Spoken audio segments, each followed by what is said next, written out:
I love to see the towns passing by and to ride these rails neath God's blue sky. Let me travel this land from the mountains to the sea, 'cause that's the life I believe He meant for me. And when I'm gone and at my grave you stand, say God called home your rambling man.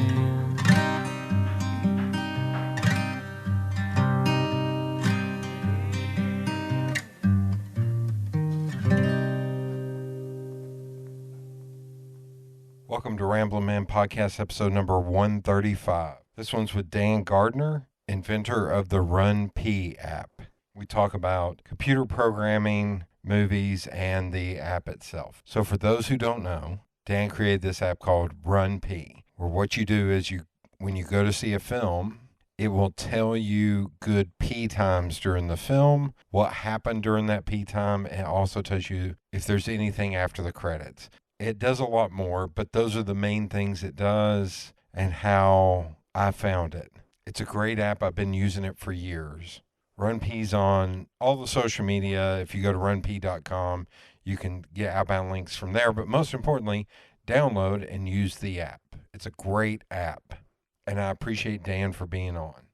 Sponsor this week is Feral Giant. Feral Giant is a graphic design, illustration, and social media consultation company based here in Knoxville, Tennessee. So they do work for clients big and small all over the country, all over the globe, in fact. But they also do photography, videography, video editing, and audio editing, website design, SEO, writing, content development. Hell, they'll babysit your kids if it nets them money. So make sure you give them a follow on social media on either Instagram, Twitter, Facebook, or LinkedIn at @FeralGiant. And be sure to give them an email today and hire them for your next project. Without much further ado, here's the episode.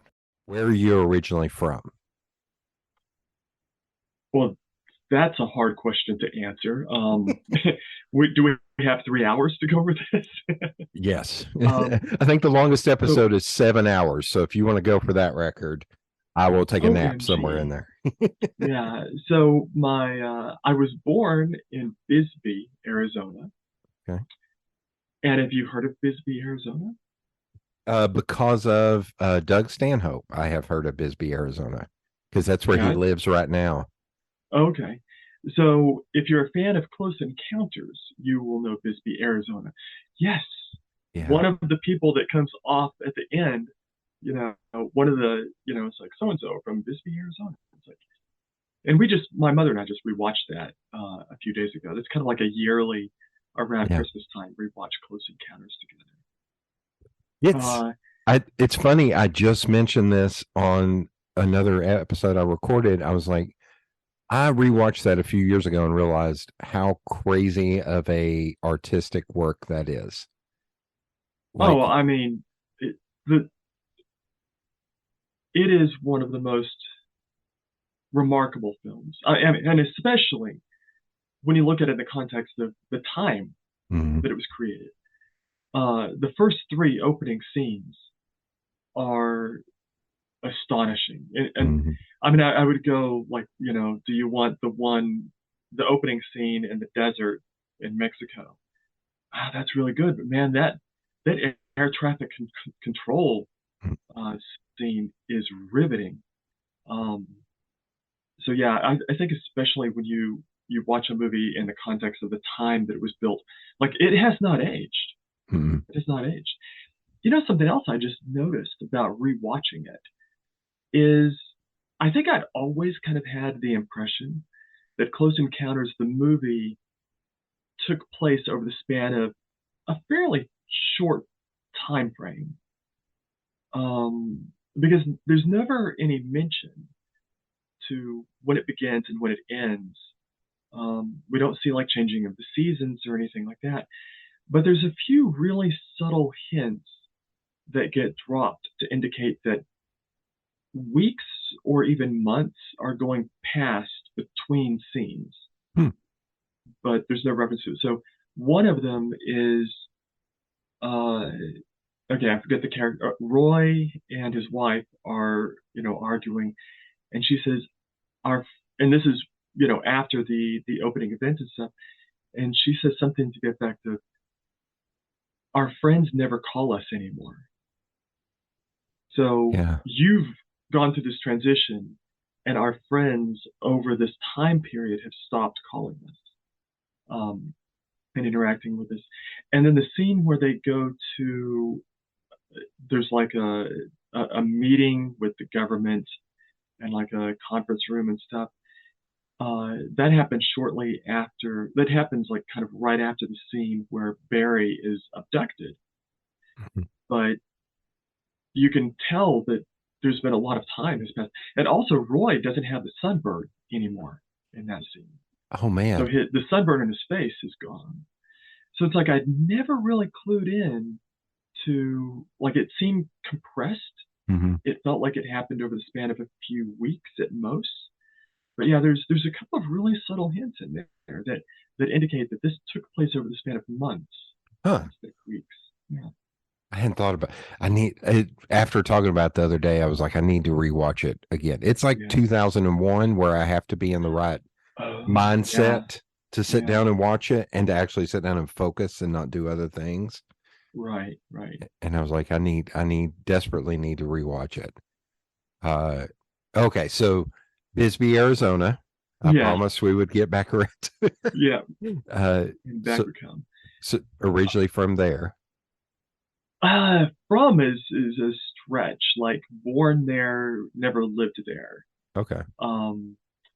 I've lived most of my life in Arizona, mostly in Tucson. Went to the University of Arizona and Northern Arizona University. I grew up. My first 5 years at school, or kindergarten through 5th grade, I went to 13 different schools. Holy crap! My father was in a pipe fitter in construction and worked on nuclear power plants, and his job there only lasted for months at a time. And then we settled in Alabama, and from 6th grade through the rest of school, I went to one school, which was kind of traumatic to not be moving anymore.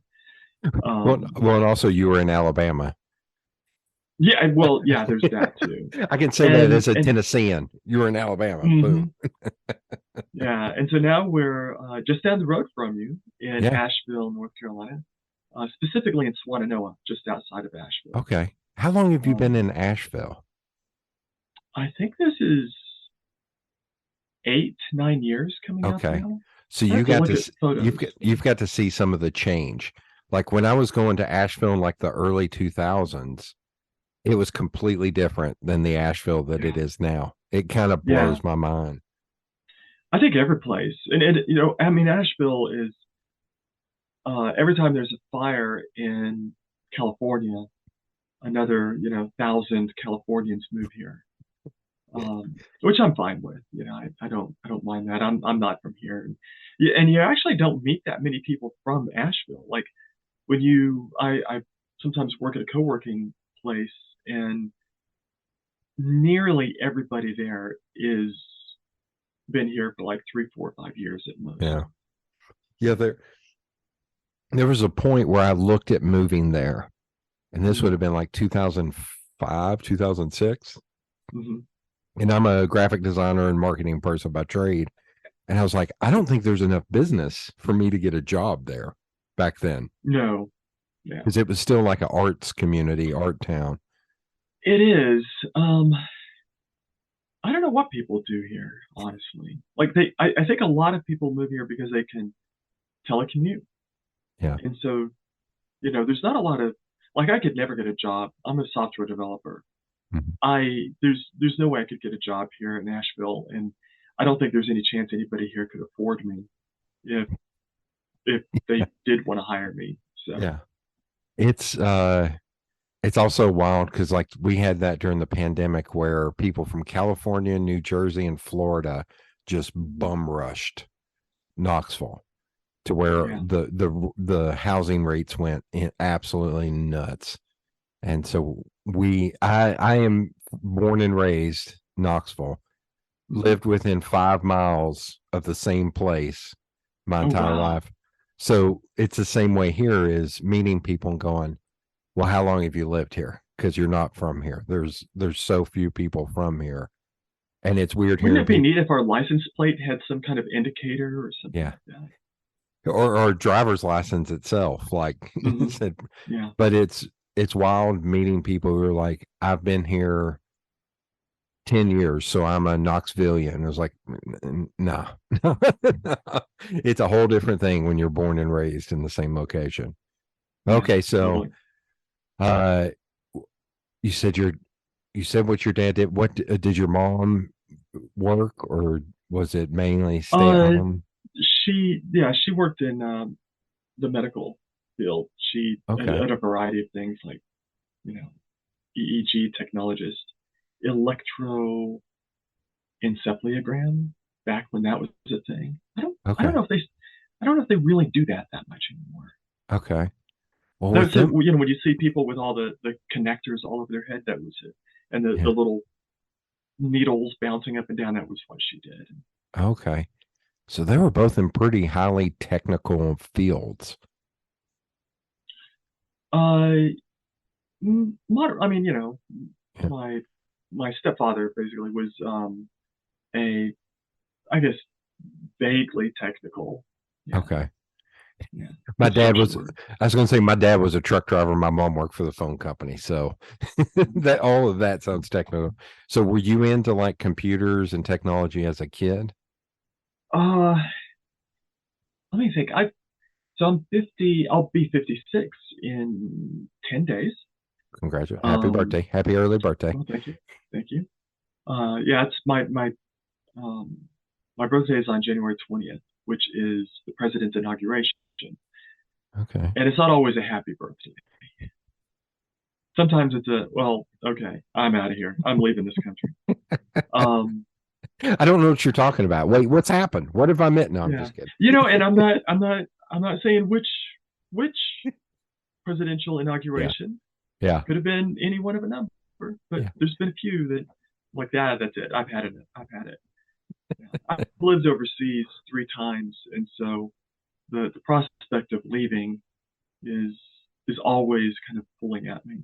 But There's I love where I live right now. So there's somebody, a friend of a friend works for WordPress, and one of their employees, this is like 5 or 6 years ago, was like, wait, I work remotely. I don't have to live, I can live wherever I want. So she lived in Utah or something and moved to Italy and lives in Italy. nice. And I was like, that's it crazy to me. But I understand, but it's still See, I would crazy. love to move to Singapore. Oh yeah. Um, so it would be really good for RunPee business because almost all of the American blockbusters come out in Singapore. And by definition, if they come out on the same day, Hmm. they come out like 18 hours Oh before they come yeah. out Oh in yeah. America. They're at the very beginning of the day there. So yeah, that would be really handy if I could, live in Singapore, go see movies, do the P times, and they would always be ready by the time Americans could get, to the theater. Wow. Okay. And it's just an incredible city. So a little bit about I've been to Canada for I think 2 hours and that's it. So I'm trying this year to make it overseas. I just grew up super poor and Mhm. so traveling was not really a thing for us. I've been trying to do it as much as I can afford as an adult. Mhm. Uh but okay, so kind of into technology as a kid. Oh yeah, yeah. You asked. I sorry. I meant to say my birthday. So to kind of place when I Right. grew up, I had an Atari 2600. Um, I guess when I was in about the 8th grade, maybe 7th. But I got my first computer, a Franklin 64K. Oh my God. Yeah. Yeah, that was like 80, 81, something Didn't they like that. sell was that the brand that they sold in Radio Shack? Probably. I don't Yeah. remember where my mother got that. But yeah, I got it. And I don't remember why I wanted one, but it's one of these, you turn it on and you got a prompt, like Yeah. just a blinking prompt. And you put the floppy in and you play a game and stuff, and um, you run commands. And so I wrote some graphic programs, and I kind of taught myself how to program in 1980-ish, and just kind of grew periodically from there. I actually went to school and got a studied philosophy and history, Oh, but I spent okay. the majority of my time, doing JavaScript and CSS and Okay. stuff. So. Yeah. Same thing. I've had people on before. It's like, well, my degree's in English. And I was like, so you want Yeah. to be a teacher is what you want to do. And they're like, yeah. Then I got out of it and I was like, I don't want to be a teacher. So Mm-hmm. I got into something completely different. Okay. So do you remember what the first thing was that you built? The first, was it Okay, so DOS, C++, or BASIC? it would have been well, basic. Yeah. Okay. So DOS was the operating system. Oh, So the okay. movie Heavy Metal Oh, had just yeah. come out, and oh man, I was just geeking out on that. And so oh man, I would kill to have this. Um, I learned how to draw pixels, and they're not pixels. They're like there was a command to make actually a pixel, but there's also a command to make kind of like a square, a rectangular area. Um, so I learned how to draw these squares with different colors on the screen, and then how to create loops and then change them to make things look like they're moving. And so I had like a planet across the bottom, so like the top of a sphere kind of look, and then the words heavy metal rose up behind the planet, and then at the end the heavy like dropped down, like the end of the word heavy kind of bent downwards. And so, and if you're thinking of this in your mind, I can guarantee you what you're imagining in your mind is about 1,000 times better resolution than what I was working with. Like, the squares were about the size of like the thumb, the fingernail on your pinky. Like they were huge pixels. And you're thinking of a lot more colors than what was represented. Yeah. I probably had like 16 colors to work with or Yeah. something like that. And so that was the first thing I really built. Then so for high school, I built a Hangman program. I built a word processor, which I didn't think was anything. Mm-hmm. But I won some programming awards. Like I don't know why, but I guess there was some programming competition or something in high school, and I remember this because they came over the intercom, like, Dan, come to the principal's office, and everybody's like, ooh, what you do?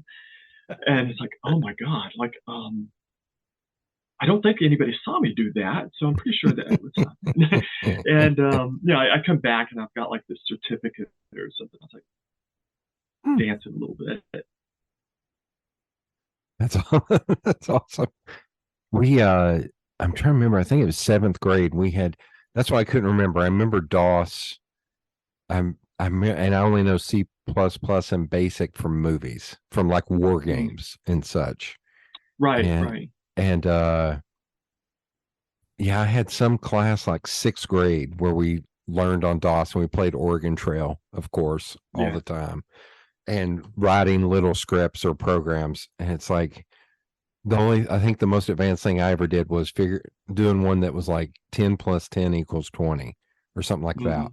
And it was doing any other answer was wrong. And that was the most advanced I could do. And I was like, I this hurts my brain. I can't do this. I need to do something, do something else. It was wild though. So when I got to, I go back and talk at schools all the time.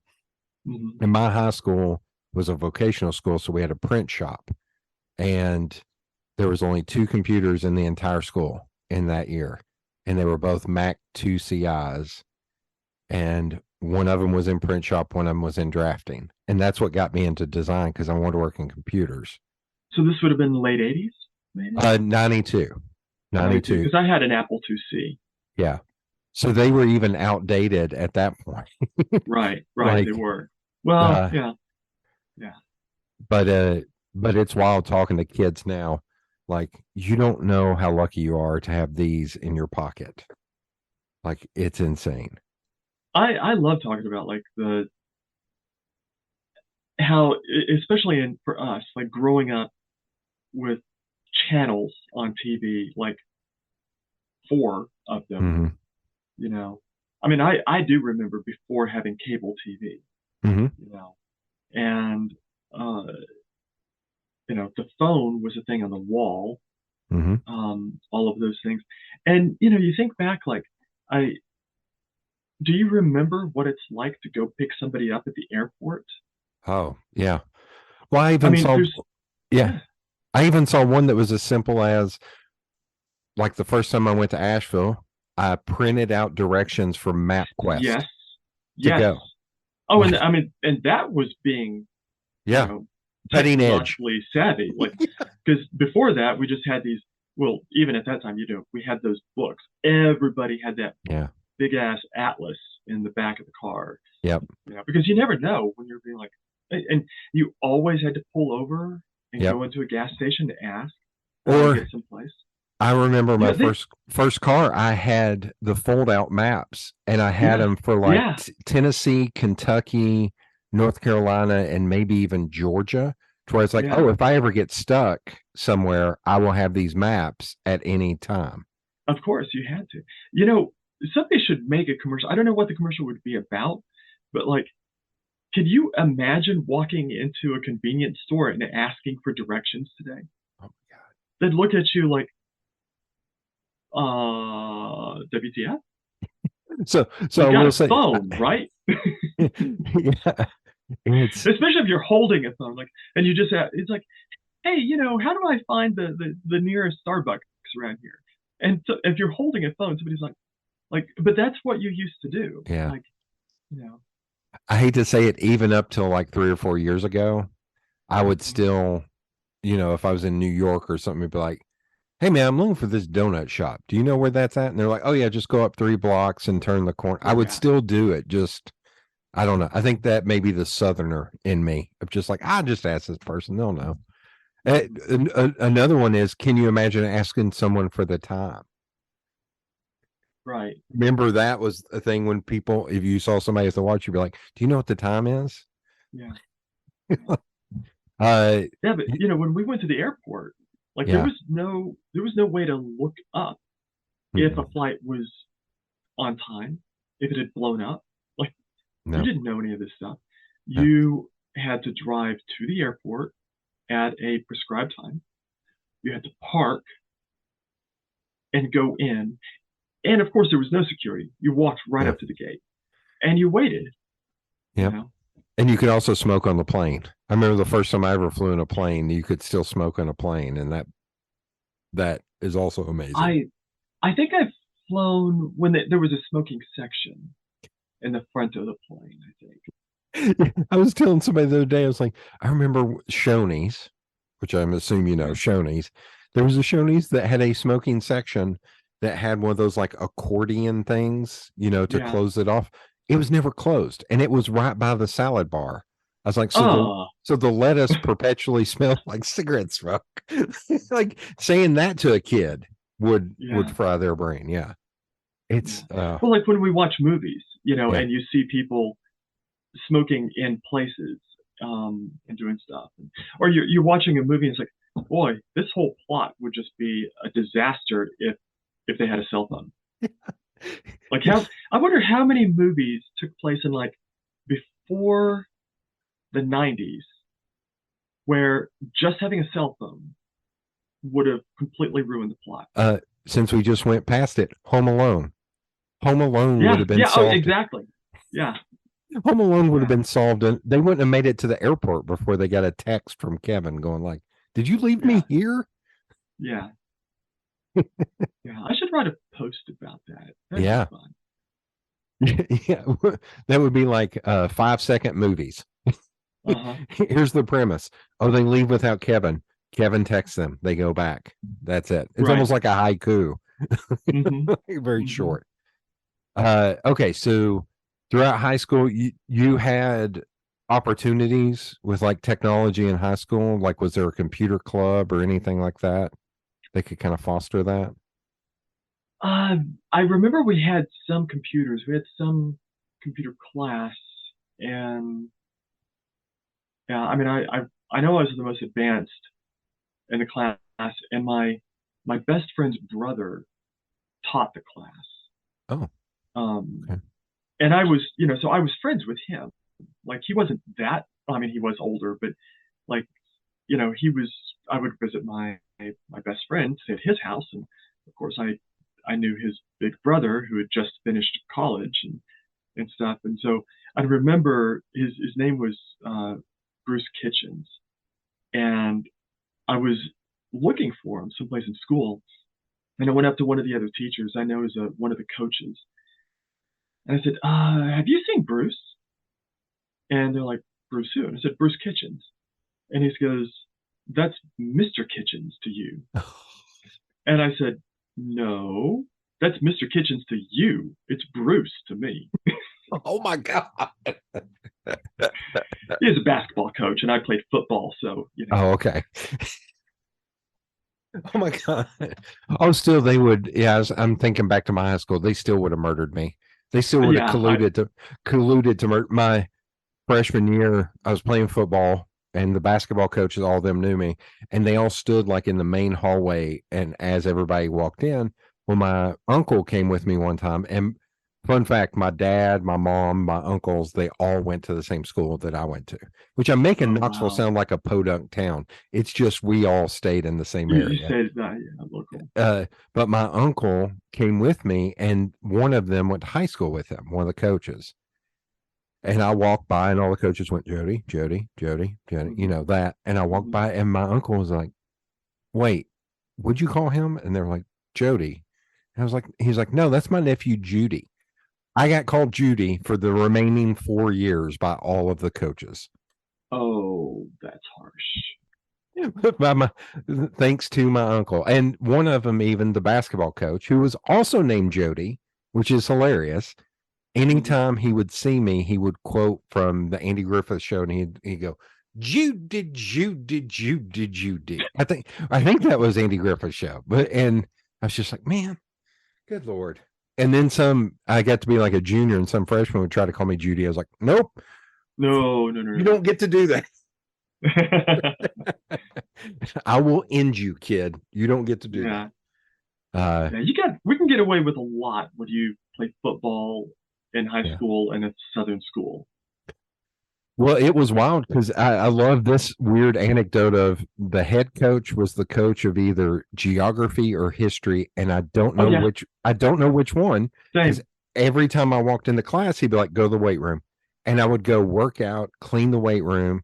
And another guy and I, we were both artistic, so we would paint the advertising signs that go around the stadium. And I don't know if it was history or geography. I still don't know what he taught. Because I was never in class. Is you're here? Check. Okay, leave.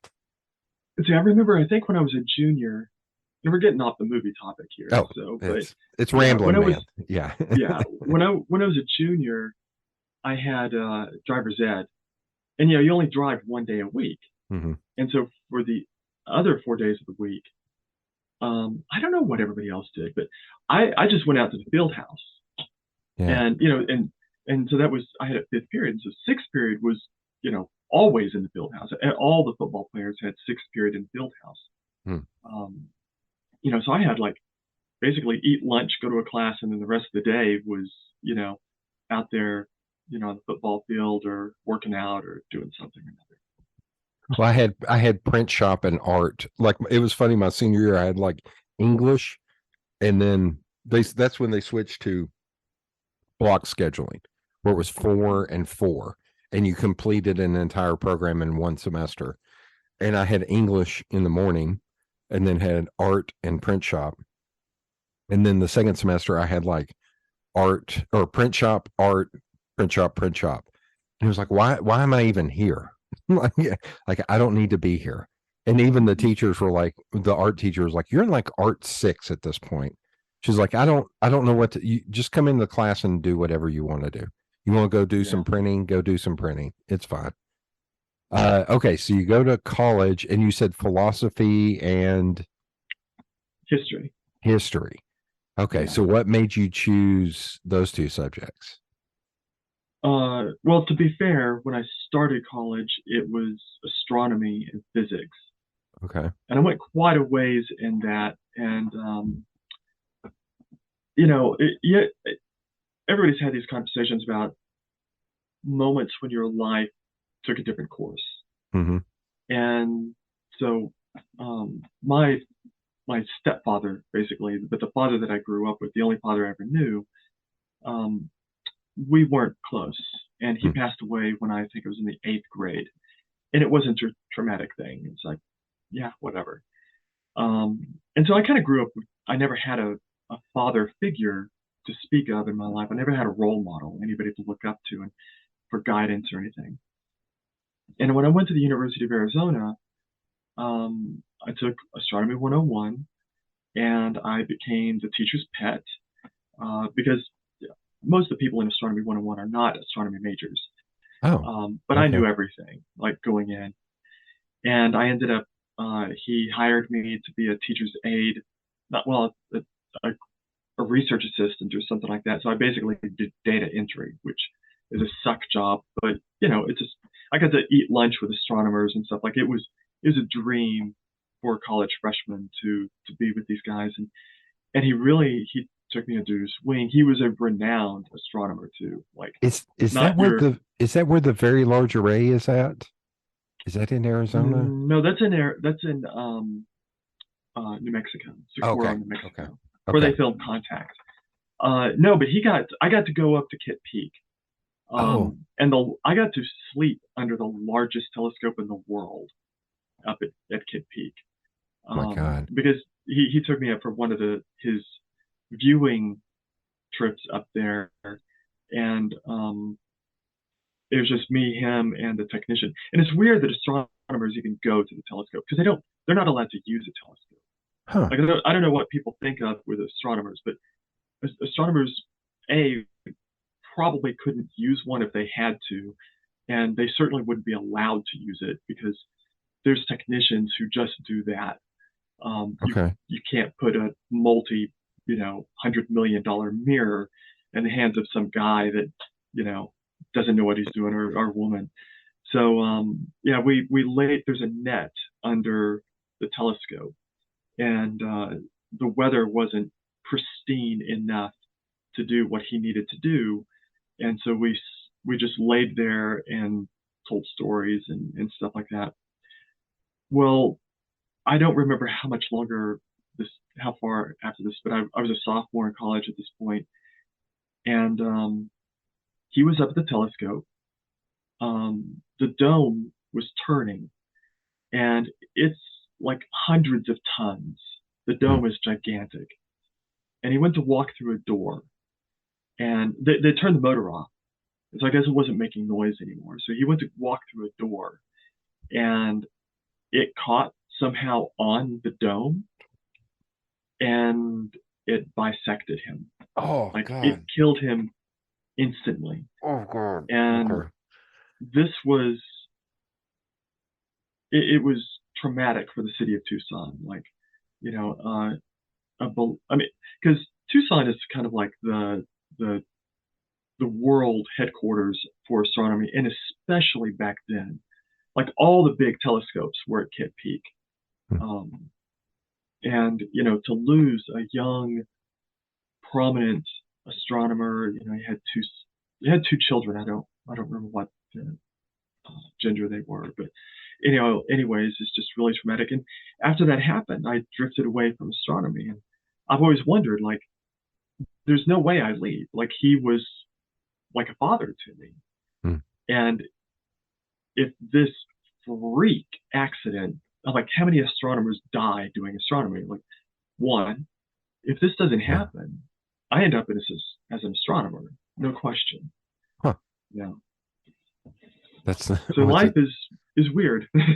The sliding doors effect. Oh yeah. Exactly. Yeah. Yeah. Sliding doors, literally. Yeah. Oh God, I didn't even think about that. Oh God. I always think of the crappy Gwyneth Paltrow film when I think of that. It wasn't that crappy. Come on, it was an interesting walk down that path. I am not a Gwyneth Paltrow fan for whatever reason. Okay. She rose to fame. Is anybody? Yeah, that especially. Yeah. Yeah. Oh my God. So I wanted to be an astronaut, and then they wheeled in the TV, and we got to see a teacher go to space. And the minute the Challenger exploded, all of that left me. Like, I was literally like, same thing, like read books on space, read books on, what it would take and all that, even at a young age. And then that happened. I was like, okay, no. January 28th, 1987. I think I was trying to remember if it was 86 or 87. I think 87. It may have been 86. Yeah, it was 86 or 87. You're right. Yeah. Yeah, I remember that day because it was crazy warm in Tucson, like shorts and a t-shirt. Not that that's uncommon in January, but I had seen, the shuttle launches had gotten kind of routine at that point. And I'd been walking around and I'd seen the shuttle launch on TV a number of times. And I kept thinking to myself, like, well, that's weird. They usually don't even show it. It's probably because of the teacher. And I just always walked out of the room before they got to that point of the explosion. And so I'm out on the U of A mall, this large grassy strip, and playing hacky sack with some friends. And somebody's like, yeah, the shuttle blew up. Can you believe that? I'm like, it didn't blow up. I watched it launch. It blew up. No, It didn't. And yeah, it did. Yeah, there's a friend that I got to know later that he grew up in Florida, and he was there.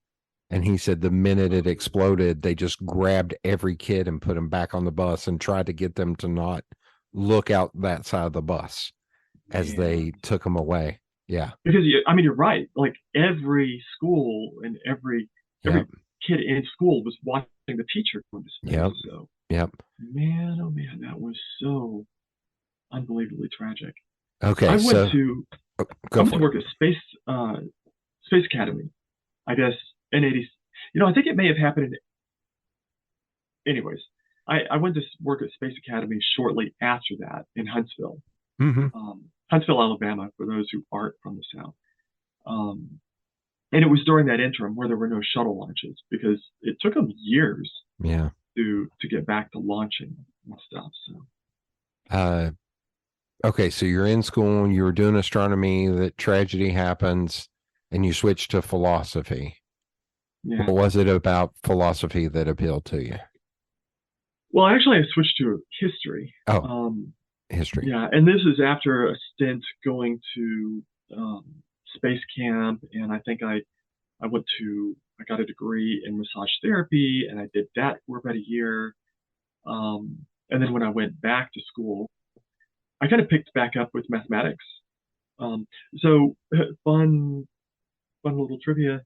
I think I might be the only person in history who has taken first semester calculus 3 times and made an A all 3 times. Oh my God. Because why would anybody take it again if they made an A? But I took it the first time, as a freshman.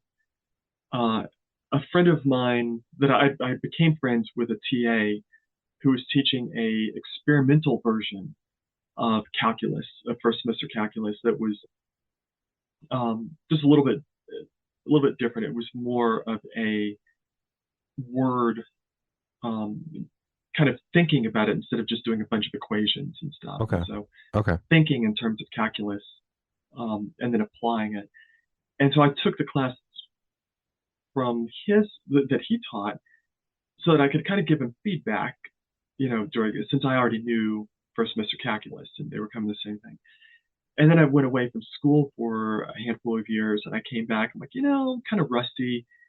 I think I'll just go back and do first semester calculus again. And made an A for the third time. So why? Yeah.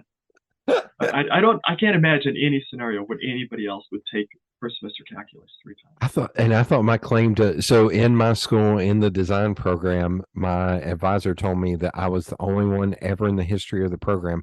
There was a point where you could take either an English elective or a math elective, and I took math. And he was like, you're literally the only person ever in this program to do that. Everybody else takes English. And every year when I would go for portfolio review, I would ask him, I was like, has anybody done that? He's like, nope. And it was like 10, 15 years later, he's like, still no. I was like, okay, so I'm the only one. But it was because I took this class called Advanced Probability and Statistics. And my thought was always, well, in design, I'm going to have to prove what I do is right. Like the color schemes, the branding, all that. I was like, so why not take this statistics class and learn how to do data analysis and all that? Did you ever get into data viz? A little bit.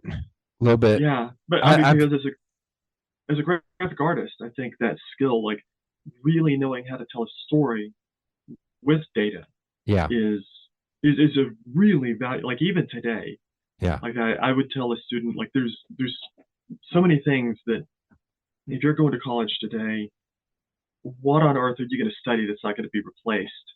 That you're even going to be able to get a job in 5-6 years.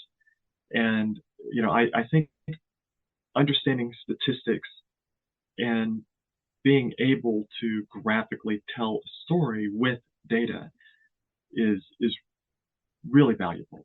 Really valuable. And there was a point where infographics were such a huge thing that I got good at doing those. Yeah. And so my final project for that advanced probability and statistics class, that was the year that Mark McGuire and Sammy Sosa had the home run. Yeah. And I did data visualization on is there a correlation between how hard you hit the ball and who hits the most home runs? And it was something like Mark McGuire routinely hit the ball like 75 feet further than Sammy Sosa. So my findings were, well, if Sammy Sosa would have been able to hit the ball harder, he may have been able to eclipse Mark McGuire.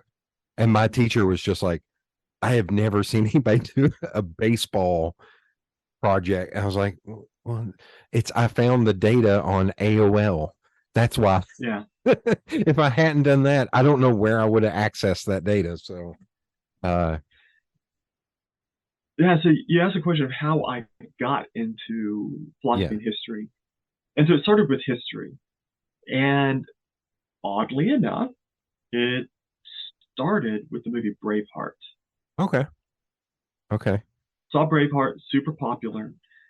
And the internet was just starting to be a thing. And I can remember like doing research and at the library as well, because we didn't have Wikipedia. That was still more than a decade away. But looking at just how factual is this movie, and the answer is not much. But I was really curious, and it got me interested in studying, in looking at the history of this place and how this movie portrayed things. Yeah. So, for instance, the Queen, was it Isabella?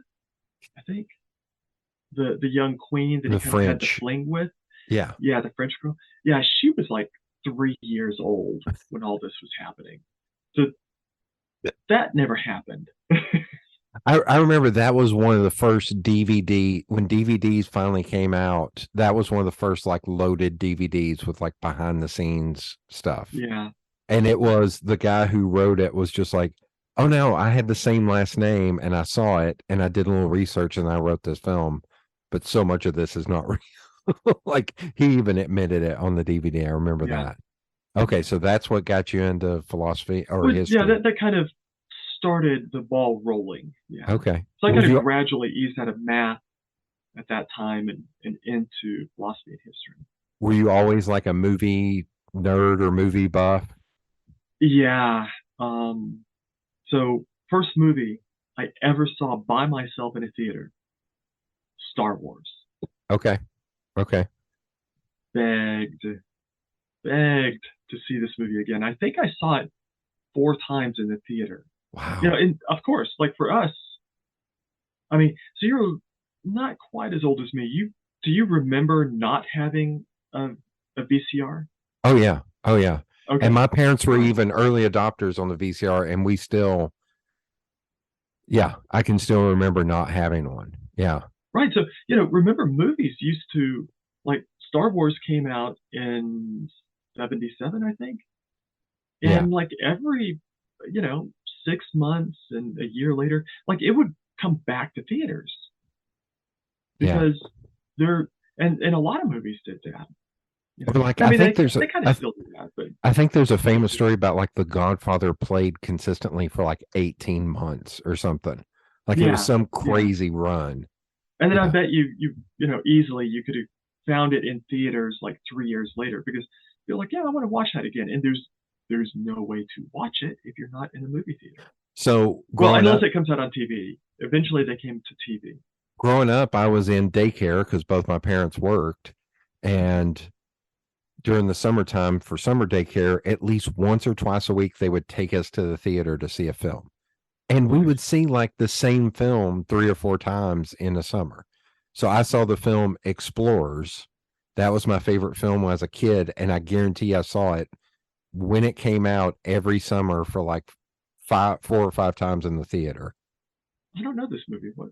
Explorers is Ethan Hawke and River Phoenix's first film about the Oh, kids who get together and spoiler alert, they build a space right. machine out of a tilt-a-whirl or whatever that thing is You were called. telling me about that. I want to look that up and watch it. Like, Yeah, James Cromwell is in it.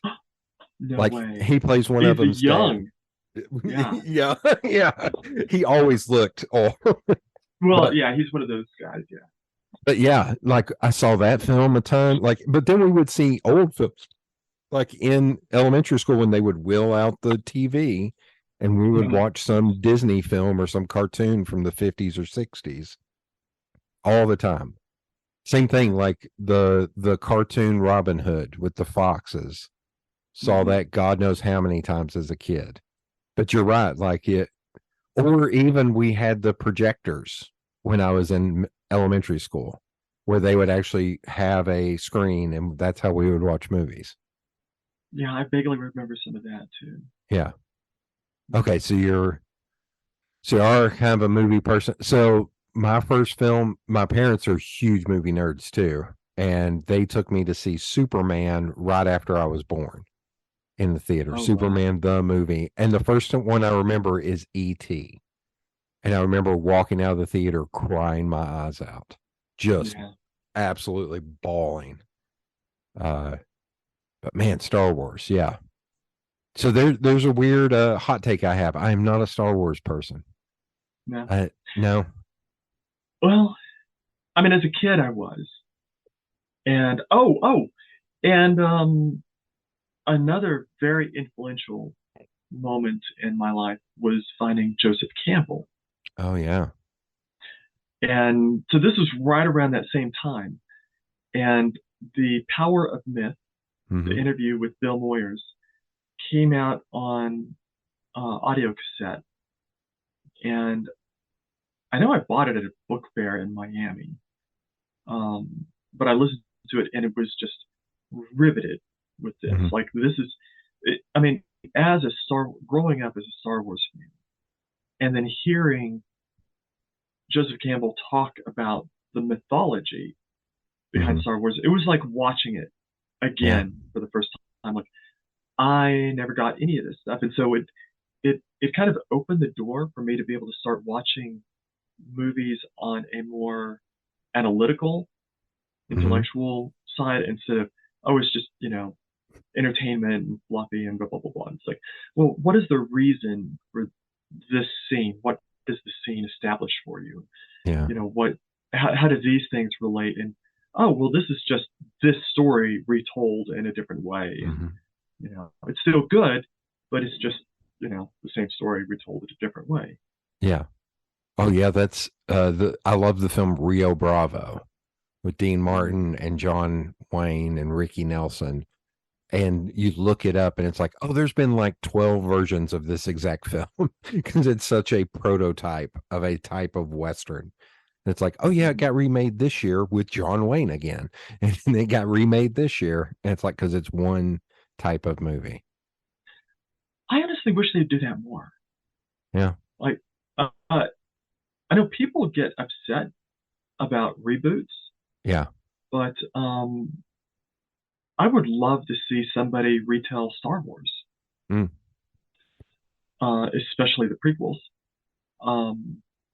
You know, to retell Star Wars as a Western setting or in a medieval setting. You know, because it is a mythic story, and it doesn't need to be, you know, a space opera. It could be set anywhere. Yeah. Yeah. Well, oh, good Lord. There are three people that I mention on every podcast. I've already mentioned one, I think, before we got on air with Jimmy Pardo. So Jimmy Pardo, Kevin Smith, and Bert Kreischer, three that I mentioned. So there, I've mentioned all three. I've broke that seal. But Kevin Smith has said, he was like, I don't understand why people aren't going back and remaking films that were a good idea or good premise, but it wasn't ready at that time. And he was talking about like Buckaroo Banzai. He was like, why is someone not? So he actually went to Amazon and pitched a Buckaroo Banzai TV series. And it went really far. And I was like, that's a brilliant. Yeah, take these films that should have been something and they just missed for whatever reason and make those into films. Or his podcasting partner, Mark Bernardin, has said, why is no one making King Conan with Arnold now? Because Arnold is the right age. This was like 5 years ago. Arnold is the right age now to do King Conan and do a great movie. And he was like, why is someone not doing that? That's what people should be doing. Okay. Go for it. No, I was trying to think. I was thinking of something recently about like how has so I love Arthur C. Clarke. So you mentioned 2001: A Space Odyssey. When I was younger in my 20s, my late teens and 20s, I think I read everything he published. I even read his science books. Oh wow. That weren't fiction. I read his science books. Never a huge Asimov fan. Like I liked him, and I liked Asimov's science books better than his fiction. But I read Foundation and a few others. But A Fall of Moondust. Okay. How this book has not been turned into a movie blows my mind. It is such a simple premise. It's basically kind of think like a shipwreck with tourists on the moon. Oh wow. And you've got to rescue them. And it's like one of those every time you find a solution, there's a deeper problem that has to be solved before the final resolution and everything. Like I don't know if it would make a great theatrical release, but for sure Netflix or you know, somebody. I did read that Denis Villeneuve has the rights to Rendezvous with Rama, which I'm rereading. There's 4 books, and I'm rereading the first one now. I haven't read them in probably 30 years. Yeah. So that's really entertaining. So yeah, once he gets finished with Dune, and I hope he's working on Dune for like a while, because I really hope they go forward and make it to God Emperor of Dune. So Dune is no doubt absolutely my favorite book of all time. Okay. I've read it at least a dozen times. And I've seen every film adaptation, the original, the original. I remember when we went to watch it, they handed out like a one sheet dictionary of Okay. this is what all these words mean. Yeah. And Sci-Fi did a really interesting take on Dune, and they went through Messiah and Children, so they went farther.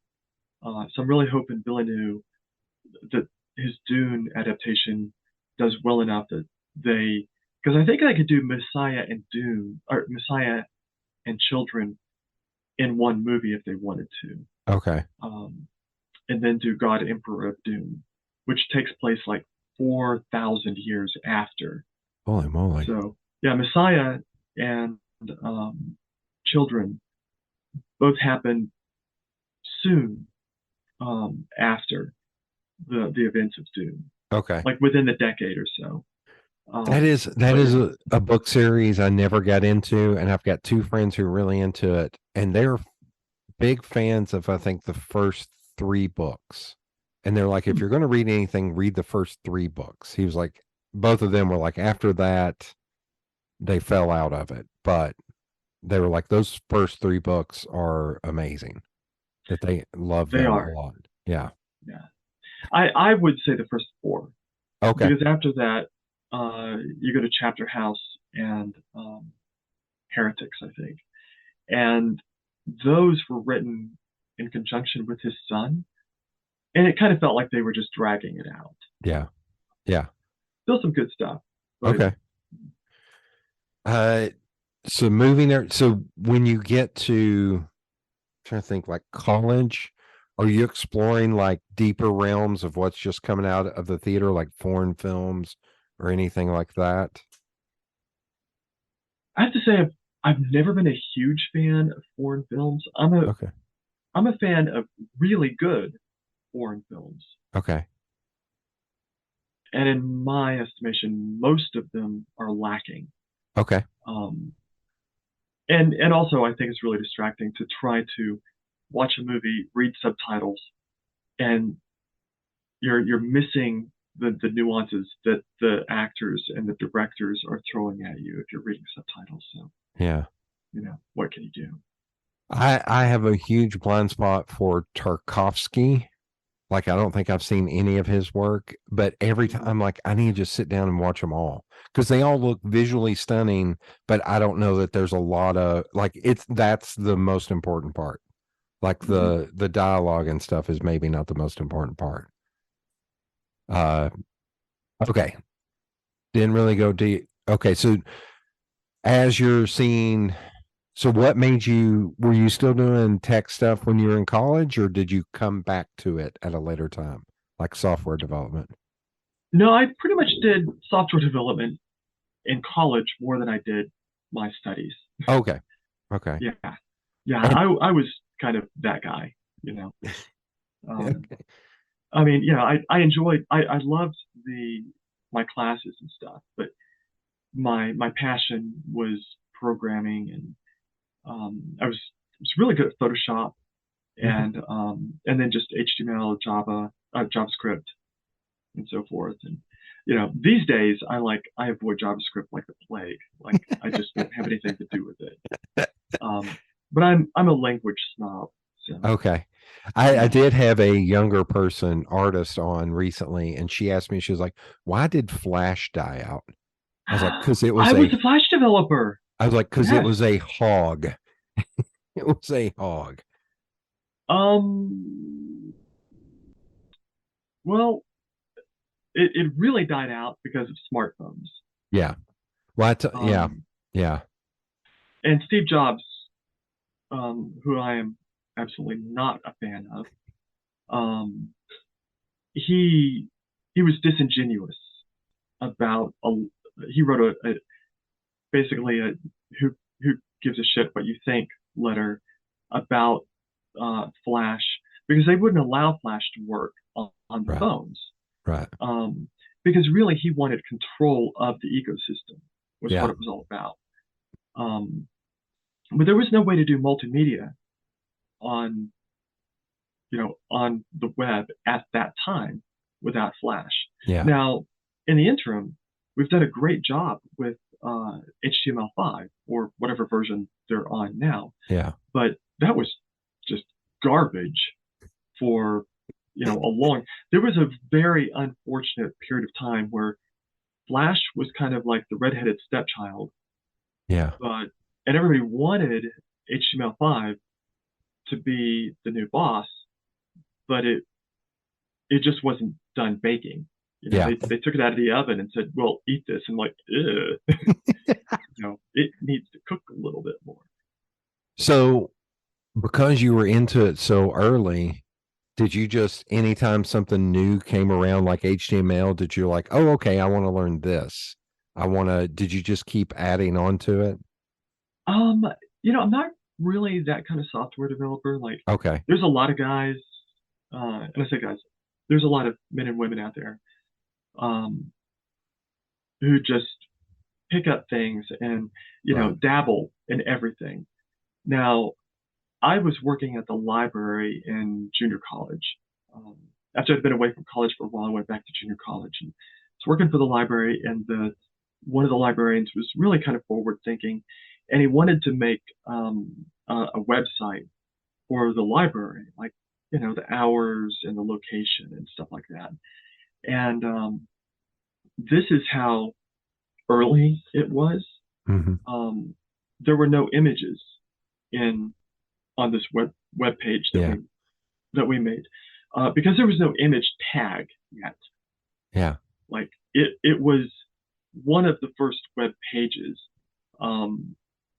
This is before Netscape. It's way before IE. There was a browser called Spider, and then there was a few others that came out.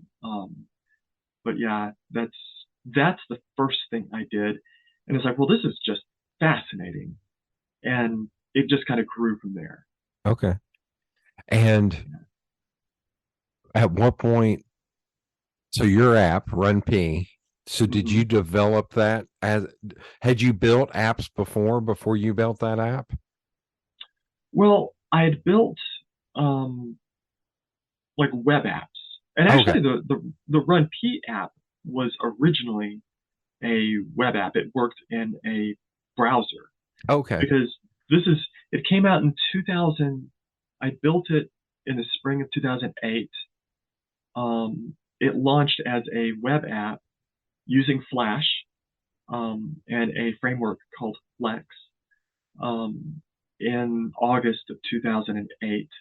And I was at a developer conference and I got to talk about it on stage. Everybody was just floored. They loved it. Yeah. And then nobody used it.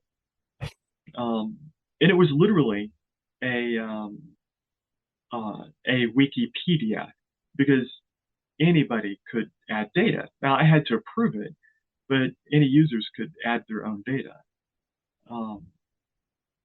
And so, that's where that started. And then it was the next spring, and when Star Trek 2009 came out, I started kind of adding movies to see if it would get popular. Mm-hmm. And, so I was kind of seeing like one movie or so a week, like the big movies. And I think Star Trek 2009, it became hugely popular. Like, it kind of went viral for a variety of reasons. Like, so there was a show called Leo Laporte, and he had a tech show.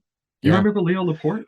Well, so one of the people I mentioned before, Jimmy Pardo, is one of the first long form podcasters, like what we think of podcasts today. And he was like, back in the day, it was us and Leo Laporte and Adam Curry, and Ricky Gervais had a show that was a paid for podcast, air quotes. And he was like, and we were one of the first ones. The one he always forgets is there's this guy, Jeff Goldsmith. He had a magazine called Creative Screenwriting, and he was usually a moderator on panels at film festivals and stuff. And he would take that and upload that as a podcast, and he would have like him and Steven Spielberg talking. So that was even predated them. But Leo Laporte I knew from my uncle, who's a tech teacher, and then from podcasts. But Wow, yeah. that's nice. That's cool. So my mother was a big fan of Leo Laporte, and I was over. So this is 2009, Mm-hmm.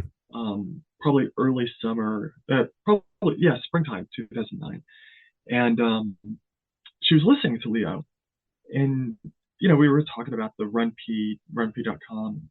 She's like, why don't you call Leo and see if he'll talk about it? I'm like, okay.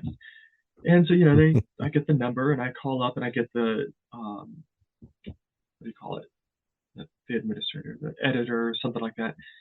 And I tell her about it. And then they go to commercial and they come back and Leo's chuckling. And he goes, my producer just shared this website with me. And I got to tell you, this is like the coolest thing and blah, blah, blah. And so Awesome. he talks about RunPee. Like he's Yeah. just found out about it. Yeah. So he talks about RunPee and he kind of like looks at it and he's describing it while he's doing this on his podcast. And it's a live podcast. Somebody that was listening to it, a fan, is a fan of Dave Barry. Do you know Dave Barry? Yeah. Yeah. So this guy was a fan of Dave Barry, and he goes onto Dave Barry's, kind of had a blogish kind of thing at the Miami Herald, Yeah. and he wrote a comment about the RunPee app. Yeah. Dave Barry read the comment, and he wrote a post about RunPee, and he said something to the effect of, "This is what I love about the internet." And again, this is still like 2009. Yeah. Like the iPhone has just come out. Yeah. There's very few mobile apps Yeah. at this point. The World Wide Web is still it's not really peaked yet, and it's certainly not matured. YouTube is a baby, at this Yeah. point. And so Art Silverman, the producer for All Things Considered on NPR, is a fan of Dave Barry.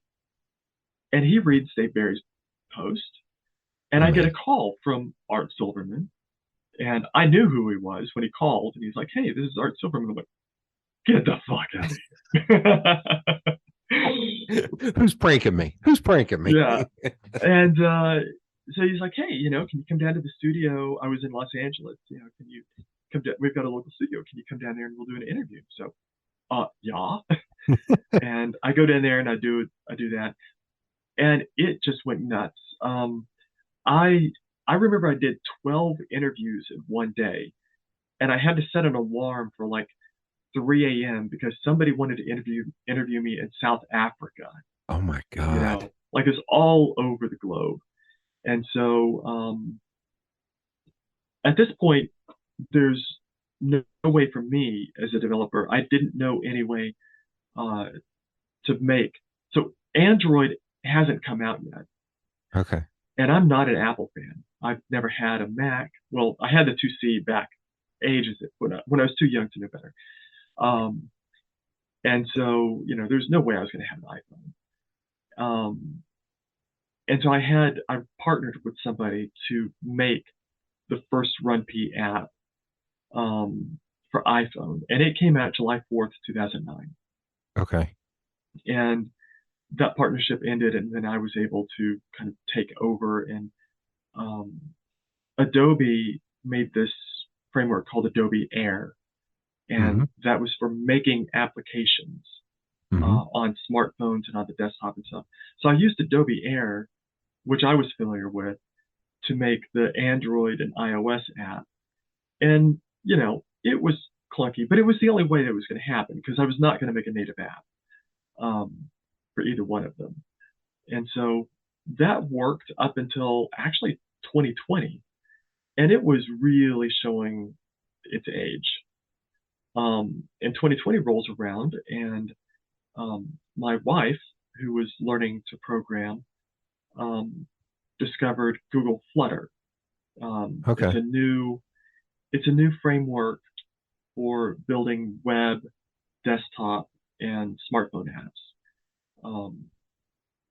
and it uses the Dart programming language. It's very similar to ActionScript, which I was very familiar with. Okay. It's very, very familiar development environment and everything. Way, way, way, way better tools. Android Studio just rocks.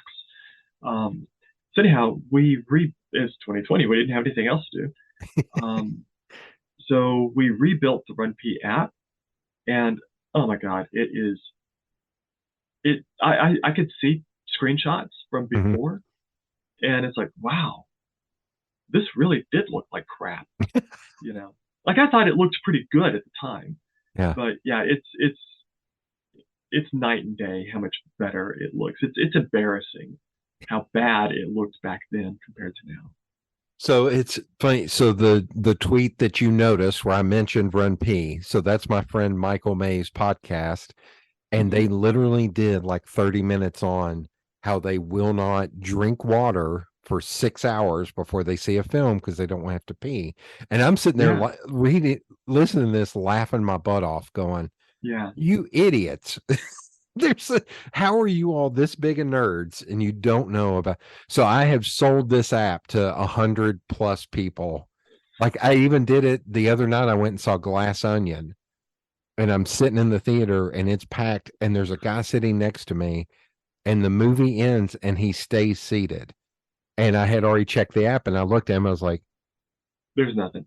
I was like, "Are you waiting on a bonus scene?" He was like, "Yeah." I was like, "There's not one." I was like, "Wait, how do you know?" And I was like, "Oh, I have this app called RunPee." And he was like, "Wait, what did you say? Hold on." He stopped me. He was like, "I have to get." I was like, "Yeah, it's the greatest. It's the greatest thing in the world."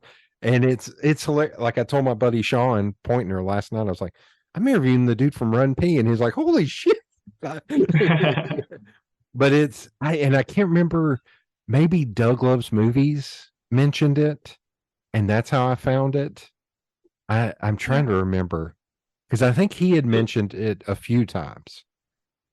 So how long have you had it?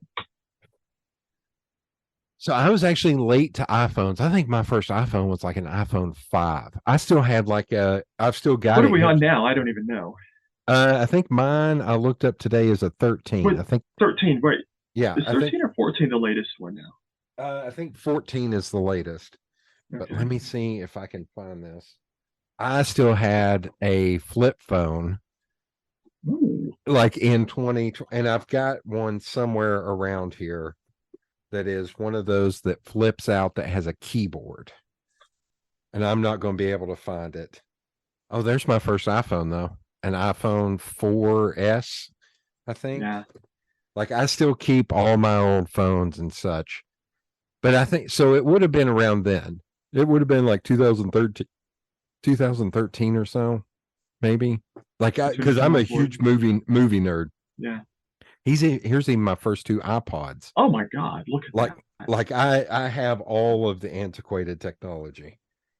Antiquated. And like not in the attic or something in a box, but like right there at your desk where you're working. Although you mentioned it earlier, I have my parents' Atari 2600 in my basement with like 50 games. Get out of here! And it's got those weird prong things that you had to unscrew. You can't connect to anything, right? No. Because I still remember you were talking about TVs and such. I still remember UHF and VHF. Oh yeah. Having to change the channel for my grandmother because she couldn't reach the little 12-inch TV in her kitchen. Yeah. So I was tall, so I had to reach it for her. I'm trying to see if I can find this stupid phone. But so here's a bigger question. Do you have any cables to charge them all? I still have like that old fat, whatever that is. I still have a few of those cables because I'm also, I have to keep them because I don't, just in case. Yeah, I can't find it in here, but yeah, it's like this is even like a weird speaker or microphone adapter for an old iPhone. That's how I used to record stuff, like record interviews. Like I've got, all this antiquated tech in here. Hell, I even have what is this thing? A spell checker. Whoa. I should go through this drawer. I have not been through this drawer in forever. God knows what's in there. But okay, do you remember what prompted you to create RunPee? Were you in a movie and was just like, I have? Absolutely. It is documented. It's on the website. Oh, is it? Okay. Actually, if you start the app at the top, there's kind of like this random news thing, which I really need to add more to it. But Okay. there's a little thing that's got like the origin of RunPee. If you might notice it someday. Okay. So it's December 2005. Peter Jackson's King Kong comes out. Yeah. 3 hours and 7 minutes. Yeah. And I'm there opening night. Movie geek. Yeah. I'm there opening night. Theater's packed. We watch the show. I'm not going to get, like, I was one of those people. I will not get up during a movie to go pee. And let me tell you, by the end of that movie, remember how, King Kong falls and his heart is like, boom, boom, boom, boom, boom, boom. I'm like, oh my God, please die. Please, come on. I gotta be so bad. Oh, it was agony, and it ruined the movie experience because for the last hour and a half of that movie, it was just agony. So I'm leaving the theater, and there's a queue of people to come in to see the next showing. And I want to say to them, hey, listen, in the middle of this movie, there's this scene with giant bugs. Do yourself a favor, get up, run to the restroom, come back. A couple of ancillary characters die. Nobody cares. It's gross. It's Peter Jackson being Peter Jackson. You'll thank me later, And I mentioned that to my wife at that point. And, we talked about it and stuff. And, I'm a website developer at that point. Mm-hmm. And I'm like, I'm not going to tell strangers when to pee, but I could make a website. Yeah. Well, I went to work for Microsoft shortly after that, and I was a little bit busy for the next 2-3 years. And then I quit Microsoft, and I was going to be a freelance developer. And I needed some good stuff on my portfolio. Like, I'll build this RunPee thing. It's stupid. Nobody's ever going to really it's 100 people ever use this. I would be happy. But it's a really good exercise. I've never built a data-driven app. Okay. So I'm going to have to build a backend. I'm going to have to learn PHP, MySQL. I'm going to have to make an admin to manage the data. I'm going to have to make the front end for the users. So this will be awesome. And I built it, and I told you the rest of the story, how it just kind of randomly took off. I think that I get a lot of people pitch ideas to me because I've been incredibly fortunate in that I was able to build my own idea. Mm-hmm. Most people have ideas, but they don't have the technical expertise, mm-hmm. and they're relying on somebody else. And it's if I had to pay somebody to build RunPee, I'd never have made money. I'd still be broke. Yeah. But since I'm a developer, I can build it, and so what? I make minimum wage off the work that I do. It's still, valuable in the end. Yeah. So yeah, that's been very fortunate for me. I've really loved it. The fans for RunPee are, I mean, they're movie geeks, and it's like I've not solved cancer or anything. This is such a first world problem, but it's the poster child for solving first world problems. I get so much gratification from how many users just randomly, I got an email this morning from somebody. They said I used the P time in Avatar: The Way of Water, and they sent me an email that says, this pee time is awesome. Thank you so much. You saved my bladder. And I get stuff like that all the time. So it's extremely rewarding. It's so because I'm such a movie nerd and so there were points in my life where I would see 3 films in the theater a day for weekends. Like I would do that every once a month. Okay, so question. Yeah. And I don't want to put you on the spot, but yeah. Did you pay for all those movies? Yes, I or did. Did you theater hop? Nope. You didn't theater hop. Huh? Oh no, here's how OCD I am. I went to different theaters because I felt like, oh, they're going to make fun of me if I stay in this one theater and go. Oh, so you'd leave the theater, go to a different one. Okay. Yep. And it was wild because we have like one art house theater, and I would be at that theater 2 or 3 times a week, just because back then they would show actual independent films. Mm-hmm. And now it's like, I use the example of like, I think Wakanda Forever is playing there. And I was like, why? It's a lot of the theaters are tiny. Why would you see a film of that scope in such a tiny theater? But anyway, but I got pretty good at figuring out when would be a good pee time. And well, right. We intrinsically have this. Yeah. This thing, like if you watch a lot of movies, you're like, I think this is a good pee time. And this is what I like to tell people. It's like, you think that. So now when you get into that mode, mm-hmm. and you realize, so first, you have to know how long the movie is. Yeah. Yeah. And so right there with the RunPee app, it's got the built-in timer. Yeah. So, it'll tell you when the Paramount logo fades out or when, whatever production company is over, start the timer. So at any point during the movie, you can just kind of glance and see how much time is left in the movie, mm-hmm. and how long it is until the next pee time.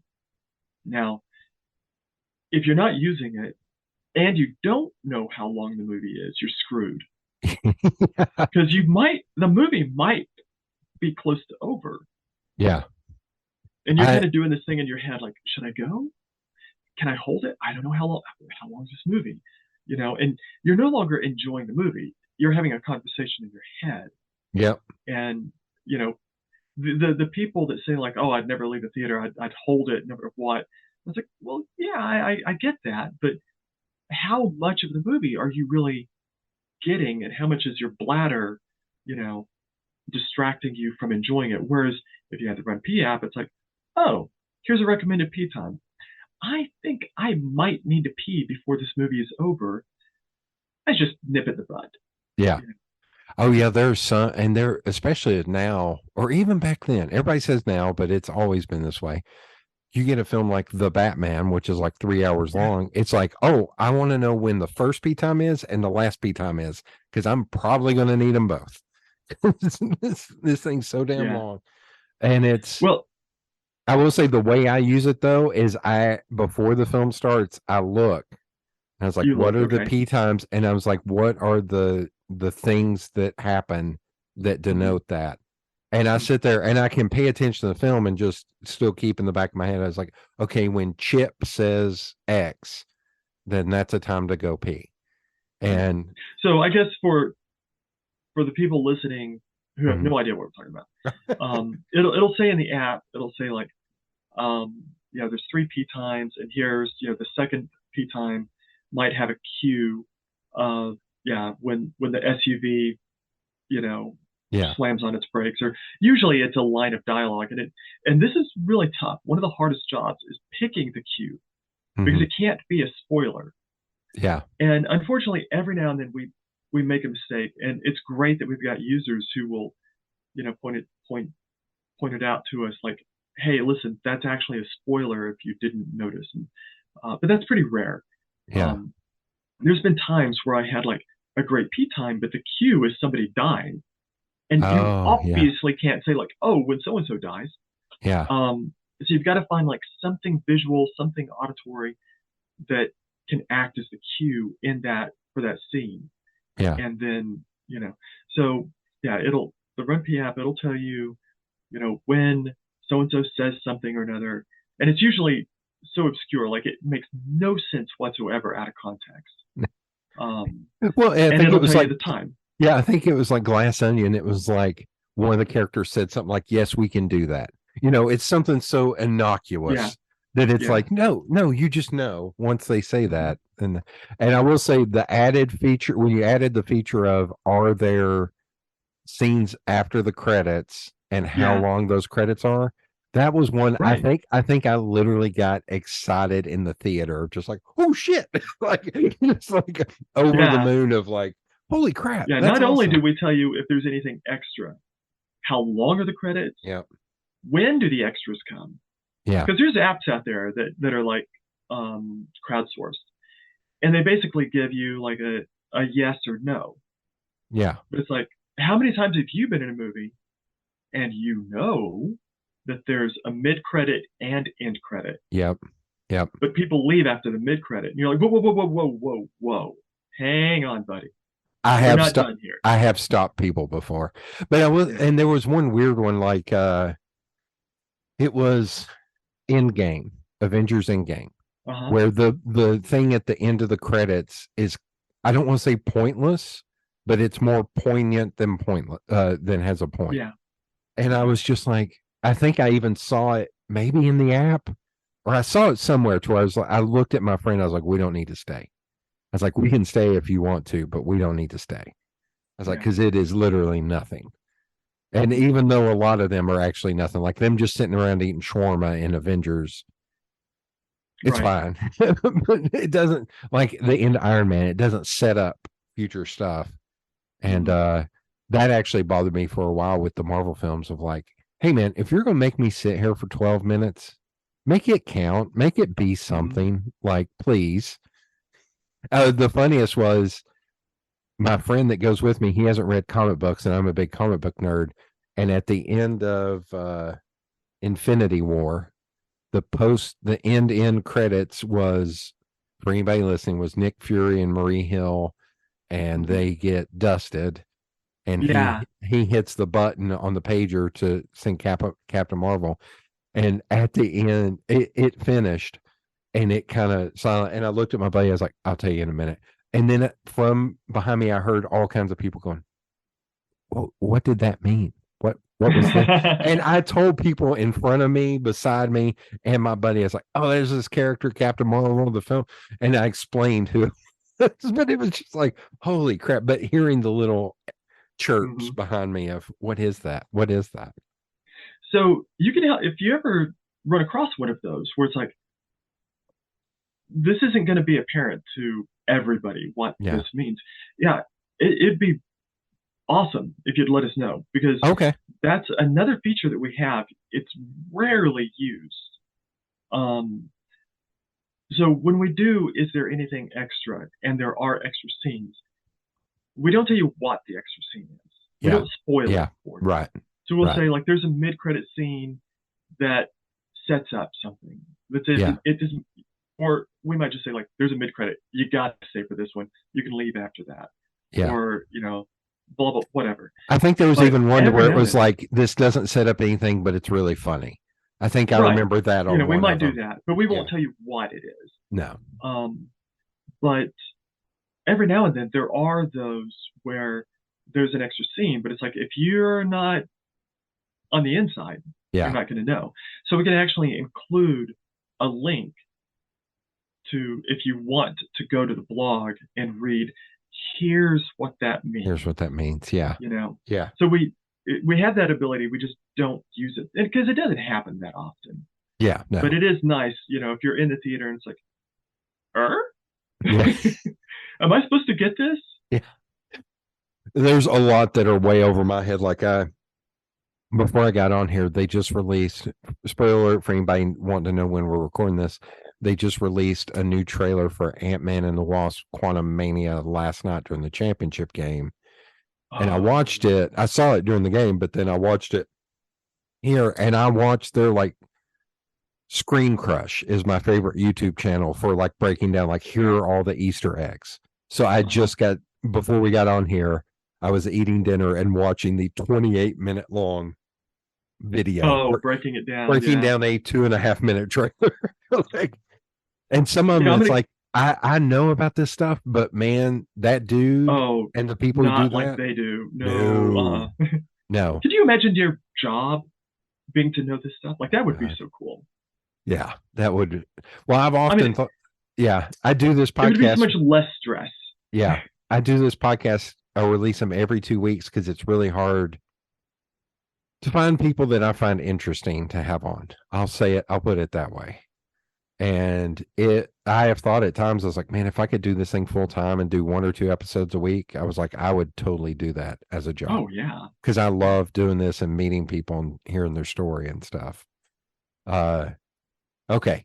So I am going to go backwards a little bit and say, how do you end up, because of this, are you able to pre-see films? Like I've never figured out how that worked because there's sometimes where I go to opening night and there's already all the information I need on there. So how do you Well, do that? I don't.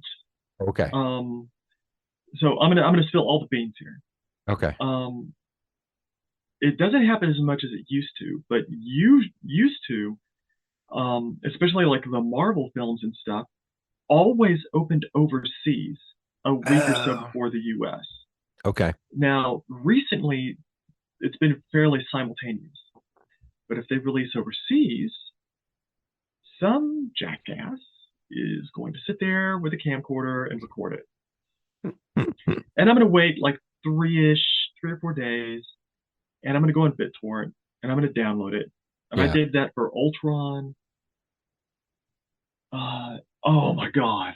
I did it for Ultron, and this, I wanted to find that guy and just smack him. He went to see it in 3D. I Oh, was like, good. dude, it doesn't work that way. I'm watching a yucks. Yuck, yuck. You can't put 3D glasses on your camcorder. I'm So just picturing him putting it over one. I gotta wonder if he did that. So, anyways, like it. So to anybody out there who's like, oh, that's you shouldn't do that. It's like, okay, this ruins the movie for me. Yeah. Like Yeah. like I can't wait to see Avengers: Age of Ultron, but no, I've got to watch some piece of crap where I can barely hear the audio and do the P times. Now, I did do the last P time. Like I'm like, okay, we're 45 minutes before the end of the movie. I found a good P time, and that's it. Shut it down. I'm not Yeah. watching the rest, so I could at least enjoy the end of the movie Yeah. in the Yeah. theater. So that's one way that doesn't happen too often, but it still happens occasionally. I do have a movie critic, Okay. Shani Edwards, who works in Los Angeles, and she gets into a lot of screeners, and so that helps. Okay. I was really bummed. She had a family thing that she couldn't get out of, and she couldn't see Avatar. Oh, So yeah. here we are with a 3-hour movie Yeah. coming out, and did I I have a friend whose sister lives in Germany, and I paid her. So this also cost me a lot of extra money. Yeah. I paid her to go see Avatar: The Way of Water in Berlin because it's coming out the same day, but it's coming out what 7 hours earlier or something, Yeah. whatever, Yeah. in Berlin. So she's able to watch it, send me the P times, and I'm able to add them right before it opens here in America. Wow. So at least there was something, and then I go see it, and I come back and I basically replaced all of her P times with, like I've been doing this for 13 years, so Yeah. I have a pretty good sense of, there's not as much subjectivity in this as you might think. Some for sure, You ever but get not. lost in a movie and like, crap, I didn't. Yeah, it has happened. I've watched movies, not often, but Yeah. there's been a few times where I've watched movies and like, oh shit, I've got P times.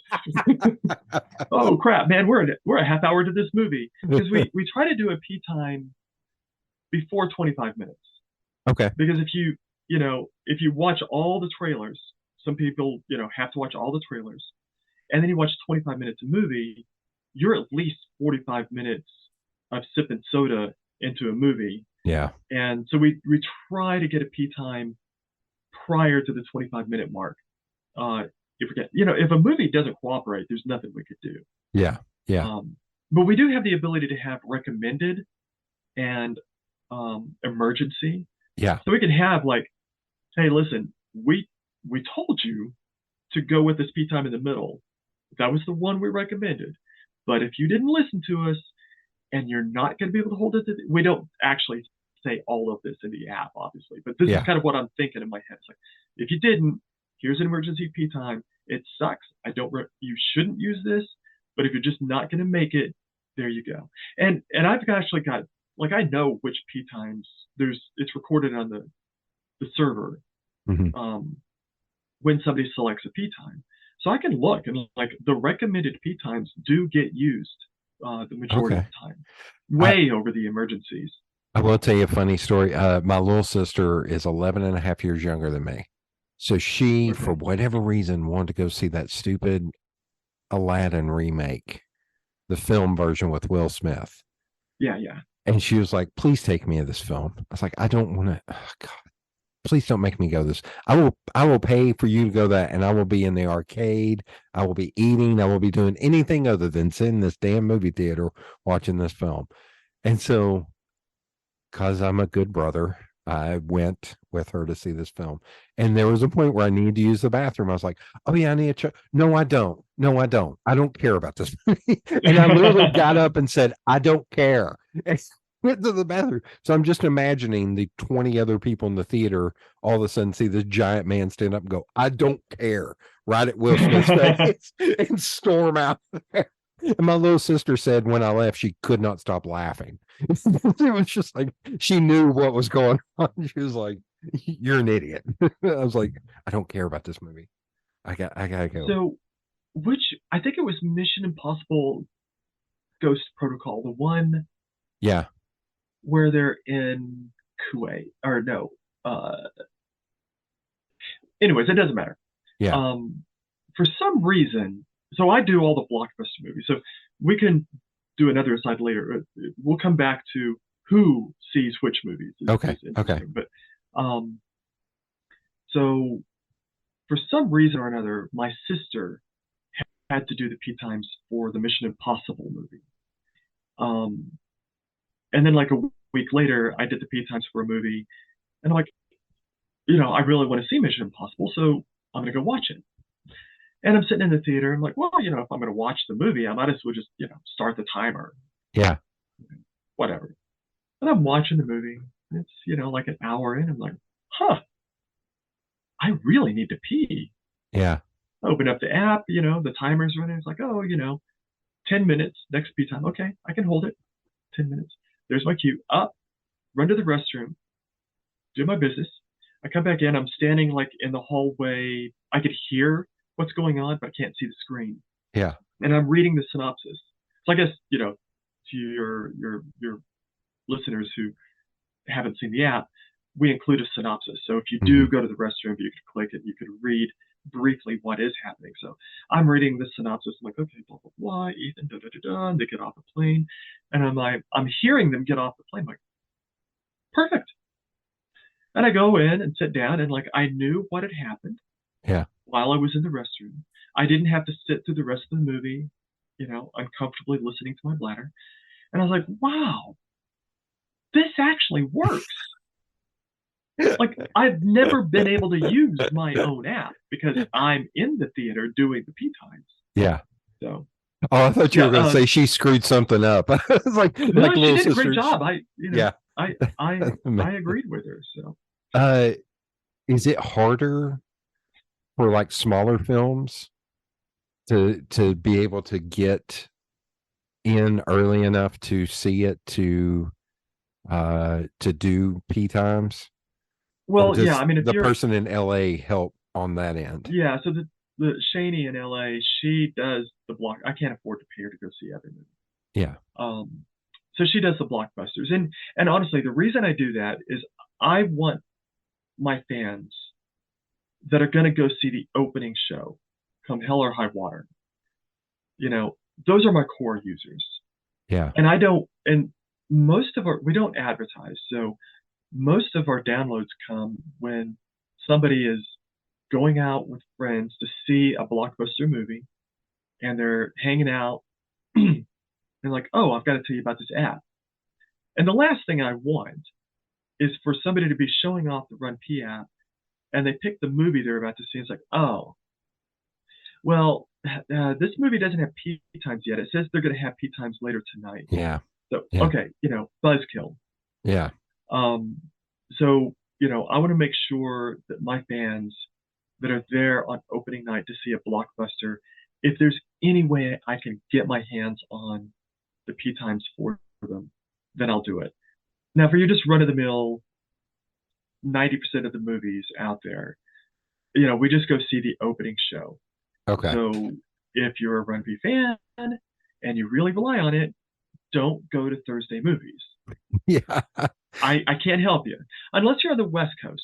We might, and we try, if the movie's short, or if you're not seeing the first show, but if you're going to see it later Thursday night, then yeah, the West Coast, we might have them covered. But, we're on the East Coast. There's no way, we can see a movie that opens at 4. And, we've got to go through and wait for the movie to end. It takes somewhere around, it takes me like 15 minutes to get home. And it takes about 45 minutes to add P times. Okay. So, we're as prompt as we can be. Yeah, and I think about like the aforementioned Kevin Smith, because he's been four-walling a lot of his films more recently. So I'm sure it's harder to get those to where it's like the people are going to, he's not releasing it in theaters. He's packaging a night where he's going from town to town, and he's like, I'll show the film, then I'll talk about the film afterwards. And that's got to be hard. Have you ran into any issues with like Alamo Drafthouse or any of these places where they're like, you cannot have your phone out during the film? Have you heard of any issues there? I guess people just don't use the app when they're in those places. Well, honestly, like, unless somebody's sitting on your lap. Oh, yeah, that's true. They'd have, again, the screen is dark. It's black with, white text. If you use the timer, you get a notification. Yeah. And so it's literally a notification. So if you set your phone to vibrate, it'll notify you just the same as you got a text message. Yeah. Which is nice. If you put your phone on airplane mode, don't put it on do not disturb, because that will not give you any notifications. But if you put your phone on airplane mode, then you still get the notifications because they're local. They're actually scheduled as soon as you press the button to start the timer. The way the operating system works is the RunPee app tells the operating system, hey, I need you to send these 3, 4, whatever messages at these times in the future. Yeah. So now the RunPee app is done. It's done its job. And then the operating system should display these. So if you have it in airplane mode, those will still display because you don't need a data connection for those. Right. And so you won't get messages from, emails and tweets or whatever. You'll just get the messages from the RunPee app. I'm a complete idiot. I never use the timer because I was like, well, if I've got to leave it off of do not disturb, I'm going to be getting emails and all this other crap coming through. It never dawned on me to do airplane mode. It's like, oh my God. Okay. Now I know. So you got to give it a shot, and let me know how you like the experience of either, because a lot of people do, they're like, so at the top, we kind of, sometimes more or less we describe which P times we'd recommend. Was that hard to do P times for a movie, easy, blah, blah, blah. So there's a brief description up there. And then you could just kind of look, it's like, oh, you recommended the second P time at 47 minutes. And when Jack says, get off my lawn, you stupid kids. Okay, I'm good. Or you could use a timer. And to your point about it being like a black app with white, always the first thing I do is turn the brightness all the way down. Yeah. And I just put it somewhere where I can kind of look at it without exposing it to anybody else. You can totally use this app without anybody ever noticing. Yeah. So I guess that's true at the Draft House, but I feel like even they should be positive about the app and being like, well, if that's what you're using it for, then you're probably a movie nerd and we probably like you and you'll be here a lot. Yeah.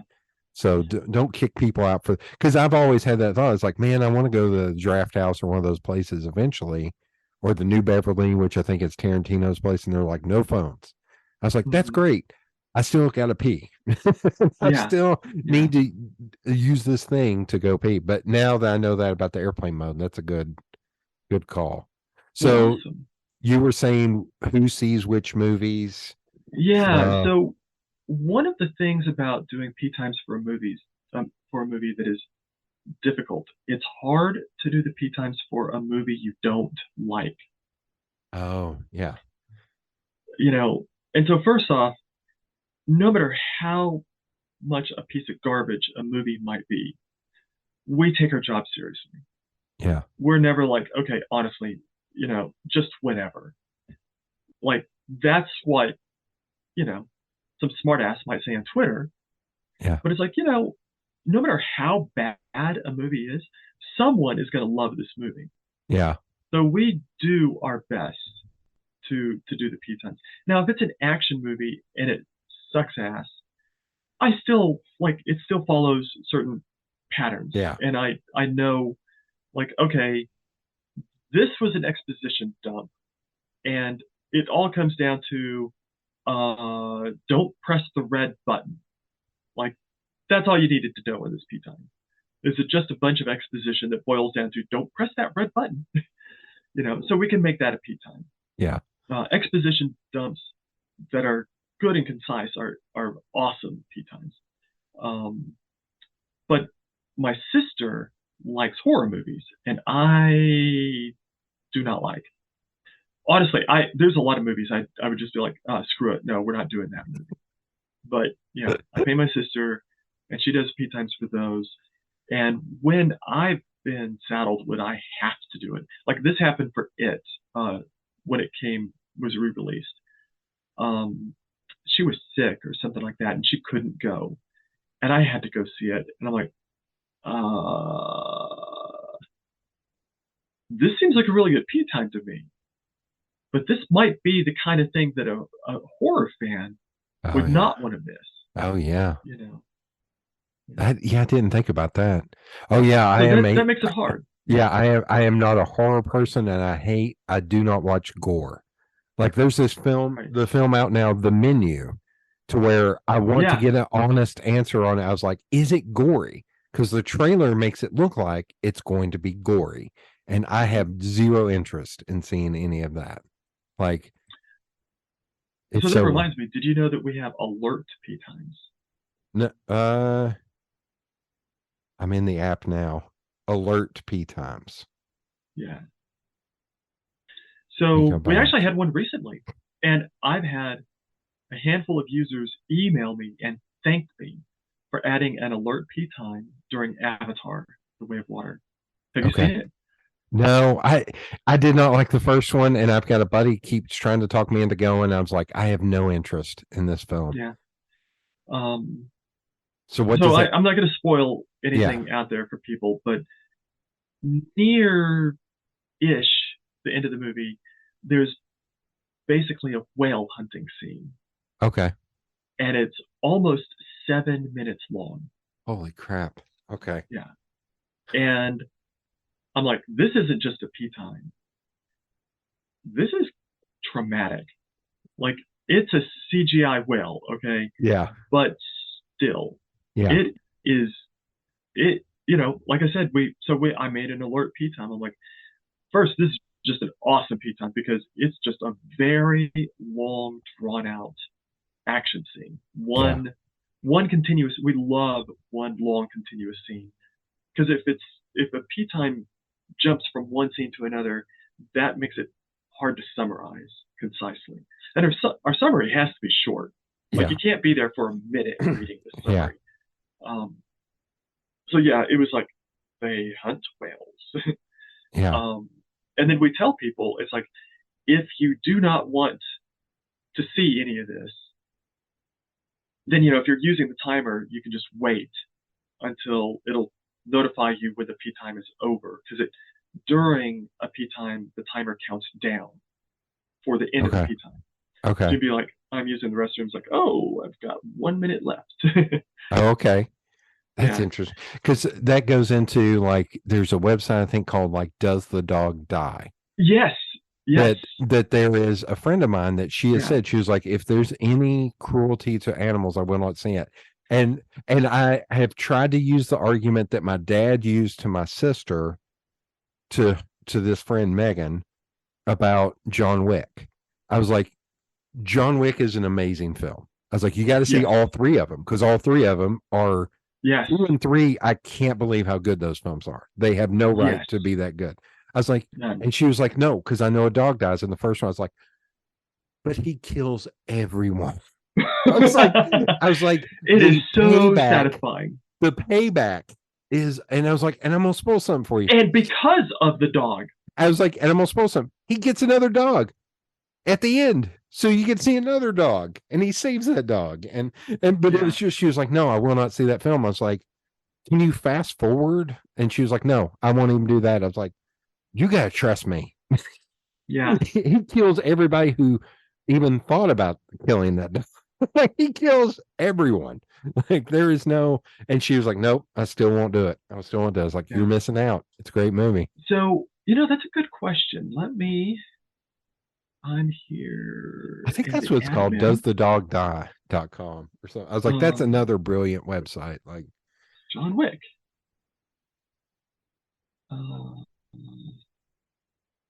Pee times. So, I think this I'm not sure if this may have been before we did alert. Yeah, because that movie's been out for a while. So and so I can't remember when we added these. But yeah, so our criteria for alert pee times is violent sex or slash rape, animal cruelty, or torture. Okay. And it's also contextual. Like if it's a mob movie and there's torture, and a lot of it, okay, it's a mob movie. Yeah. We're not going to add alert pee times for the 5 torture scenes in this movie. Or like the James Bond film. Geez, a lot of the newer James Bond films have had extensive. Yeah. Well, see now that we might do. If there's like one scene that kind of stands out as like gratuitous. Oh, okay. And like it could make some people queasy. Yeah. Who might be sensitive, but it's like the rest of the movie is just fine.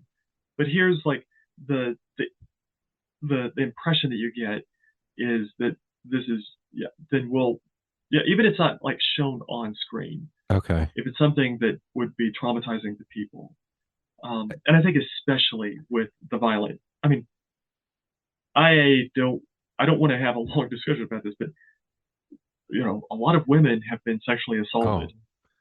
And imagine what it's like to just be watching a movie and then randomly, like you didn't expect this to happen. Here's a rape scene, and it's like, we'll have alerts for that. We went and saw that I'm in a book club, and we read When the Crawdads Sing, and then went and saw the film. And there was one scene with one of the dudes in that film. I was like, man, I want to jump into this screen and beat the shit out of this dude. Like it made me so angry about how aggressive he was. Anyway, here I'll go to a funny question on this. Do you have a maximum amount of pee times you were doing for a film? Because when you were talking about, there was one point where you said something, and all I flashed upon was like The Expendables. I was like, I feel like The Expendables could have had 20 pee times because it's like Jason Statham roughs up a bunch of guys on a basketball court. Like, it's completely like any of these would be good pee times. Well, if we find, so we might write down 20 times for a movie. Okay. Yeah. But we keep a distance of at least 15-ish minutes. Okay. But somewhere between around 20-25 minutes between pee times in a movie. And we try really hard to have 2 pee times for a movie, no matter how short it is. So like a 90-minute movie is hard to do pee times for. And another one is, I know I've seen some to where you gave like a little preamble and saying this one was really hard to find P times because it's a good movie. You know, there's so much packed into this. Like, oh, Yeah. I don't want to say all of them are emergency P times, but there are a lot where it's like, holy crap, like there's so much condensed Oh, into oh, this I think story. a pretty good one, Everything Everywhere All at Once. Yeah. Oh, Was, yeah, yeah, I mean, it was just so frenetic. yeah, That's so mysteries. First off, mysteries are really hard to do P times for. yeah, People ask, like, do you go see a movie twice? And it's like, no, we got this. yeah, But not for mysteries. Mysteries can, like you're doing the P time. It's like, oh yeah, this is an excellent P time. It's like you get to the end of the movie, it's like, well shit. That P time contains the clue, yeah, so we yeah, can't use that. So hands down as a genre, mysteries are difficult for that very reason. Dramas tend to be difficult because a P time isn't a boring scene that, like a lot of people describe it as kind of like a scene that could have been cut from the movie. It's like, no, this might have been, integral to the story. yeah, But what's important is this thing, like exposition, and we can summarize that. yeah, Or these characters that you've already met interact and decide something, and we can summarize that.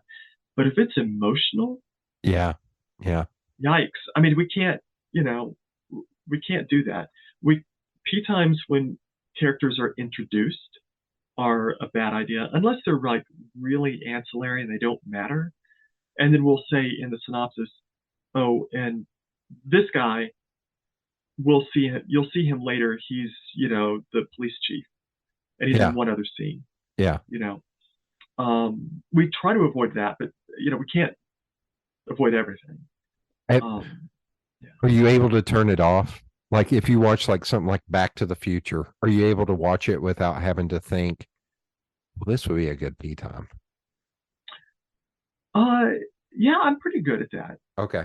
Pretty good at that. Yeah. Because I always run through my head of like, if I was doing, I was like, man, would you do retro films like something like Back to the Future that may be re-released? But that would only be if it was like actually re-released, like a Well, 25th so we do anniversary. have actually a lot of old movies. Star Okay. Wars. Oh, okay. Okay, so here's a good Star Wars.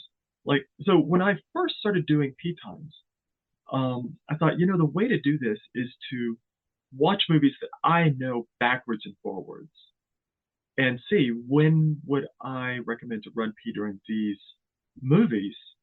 Um, you know, as like practice to kind of like start getting an idea. And Star Wars, you watch it and just find one, not like you're actually going to use this in a movie theater, but just find the one good P time. I'm like, wow, Star Wars is tight, Okay. tight movies where every scene establishes something important. Yeah. It's like, and also, we're talking about 3 minutes. Yeah. Like we try not to go under 3 minutes for a P time.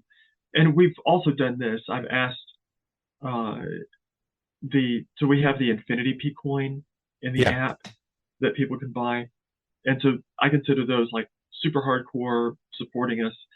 And I used to have this feature in there that would ask them, if you want to, can you press this button on the synopsis when you sit down, so that we can get an idea of how long you were away from your seat, Okay. and then we can get an idea of about how long does it take people. And obviously, there's some it's a bell curve, and there's some edge cases, and part of it could just be the bathroom is a long ways away. Yeah. So if you Yeah. just kind of like filter out the edge cases, it falls down to just about 2 minutes and 40 seconds or so Okay. to run to the restroom. So we try to keep it about 3 minutes. So I go through and I watch Star Wars, and I'm like, it's when they leave the Death Star and they shoot down the TIE fighters. Oh, wow. Okay. Oh, wow. It's like, okay. And you're going like, oh, okay, well, that's iconic. And I'm like, well, yeah, but tell me a better time in the movie. Well, I was just It's thinking, like, like, well, I no. feel like Back to the Future. There's the scene where, because Back to the Future is one of those films that I was like, that's in the top 5 of films I've seen the most in my life. Okay, yeah, same. And it's like the scene where Marty and George are talking about what George is going to do when he gets to the car. I was like, man, I bet that scene is a great pee time where they're, at That might have been, the yeah, clothing, the yeah, shit. Oh my God, my brain is farting. The because clothesline yeah, scene. the clothesline, because they're telling you Yeah, what's going to happen, yeah, and so then it's easy to turn around in a synopsis and say like, Marty tells his, you know, yeah. And I uh, here's what happens, and I feel and like then you see it. that scene could go. I think that scene goes on a little bit. Like it's not a Yeah, short scene. It's a so yeah. the funny. I'll go back to this. Jimmy Pardo, same thing. He's been watching like old Kojak TV shows and stuff, Oh wow. and he was like, "I'm not kidding. The amount of fat they could trim. Kojak would be Kojak, Columbo, Rockford Files. Rockford Files. He's like, all of these could be like 10-minute shows because it shows them leaving their apartment, locking Yeah, the door, walking down the hallway, walking down the stairs. He was like, oh my God, it's 10 minutes later. And he just and got the to the director would car. say those are establishing shots. Yeah. And he just got to the car. I was like, that would be all P times. Yeah, Here, let's do the reverse. Let's tell you when you actually need to watch the show. yeah. It will actually matter. Okay. Okay, So, so oh, go ahead. I was going to say I'm kind of wrapping down into the end. So, if is there anything else you'd like to add before I get into the rapid fire last Okay, minute? so yes.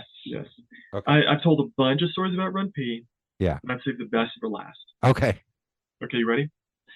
So it's when did the first Avatar come out? 2010? 2010, Yeah, 2011. So, 2010. yeah. Yeah, something like that.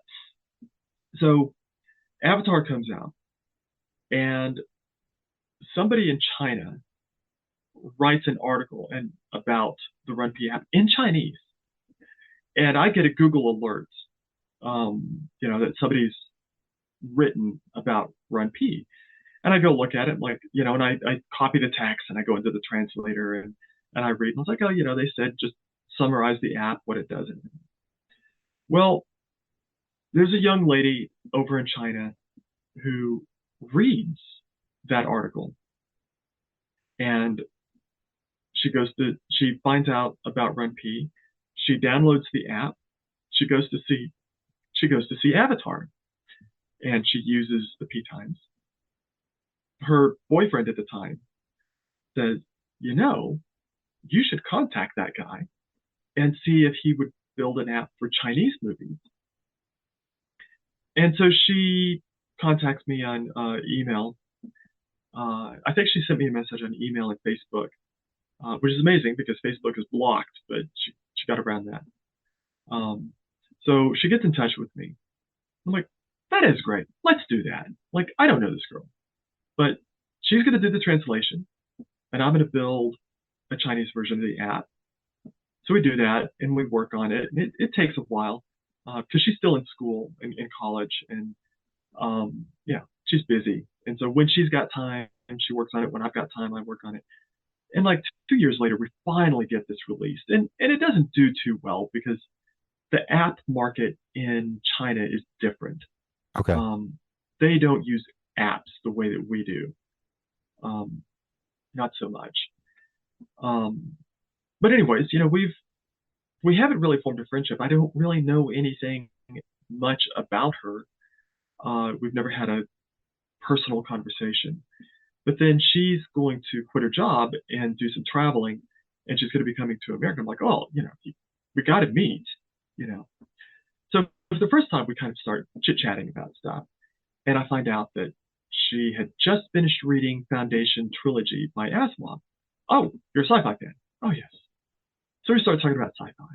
And we started talking about travel. And one thing leads to another. Blah, blah, blah. We've been married for 3 years. Oh my God. That's awesome. Oh, I like it. 3 or 4 years. That's amazing. Yeah, I think 3 years. Yeah. Yeah. So she came over to visit. We kind of started forming a romance before she came over, just by chatting and stuff. Yeah. And we weren't even like doing video calls or anything. We were just chatting. Yeah. And just really getting to know each other and having fun.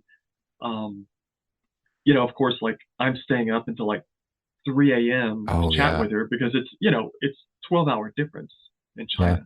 It's exactly a 3-hour difference to China from the East Coast. So but it's a little awkward, right? Because she doesn't work for me, but we're partners. And I'm like, I can't say anything that would be, because I don't want to make her uncomfortable, because obviously she's not going to be interested. Like, not going to happen. But she's thinking the same thing. And then I had introduced her to a friend because she was going to be going to San Francisco. I had introduced her to I'd introduced her to my friend in San Francisco who could kind of give her some travel pointers. And they started chatting. And she found out that Vera kind of felt this way.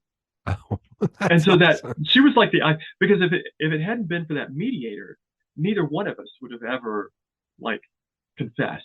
Yeah. So, yeah. Do you all send? Do you all send a wife a present or flowers to the ex-boyfriend who said you should contact him? Right. We should. Yeah. Maybe the fifth anniversary. Maybe. He didn't. They broke up way before we.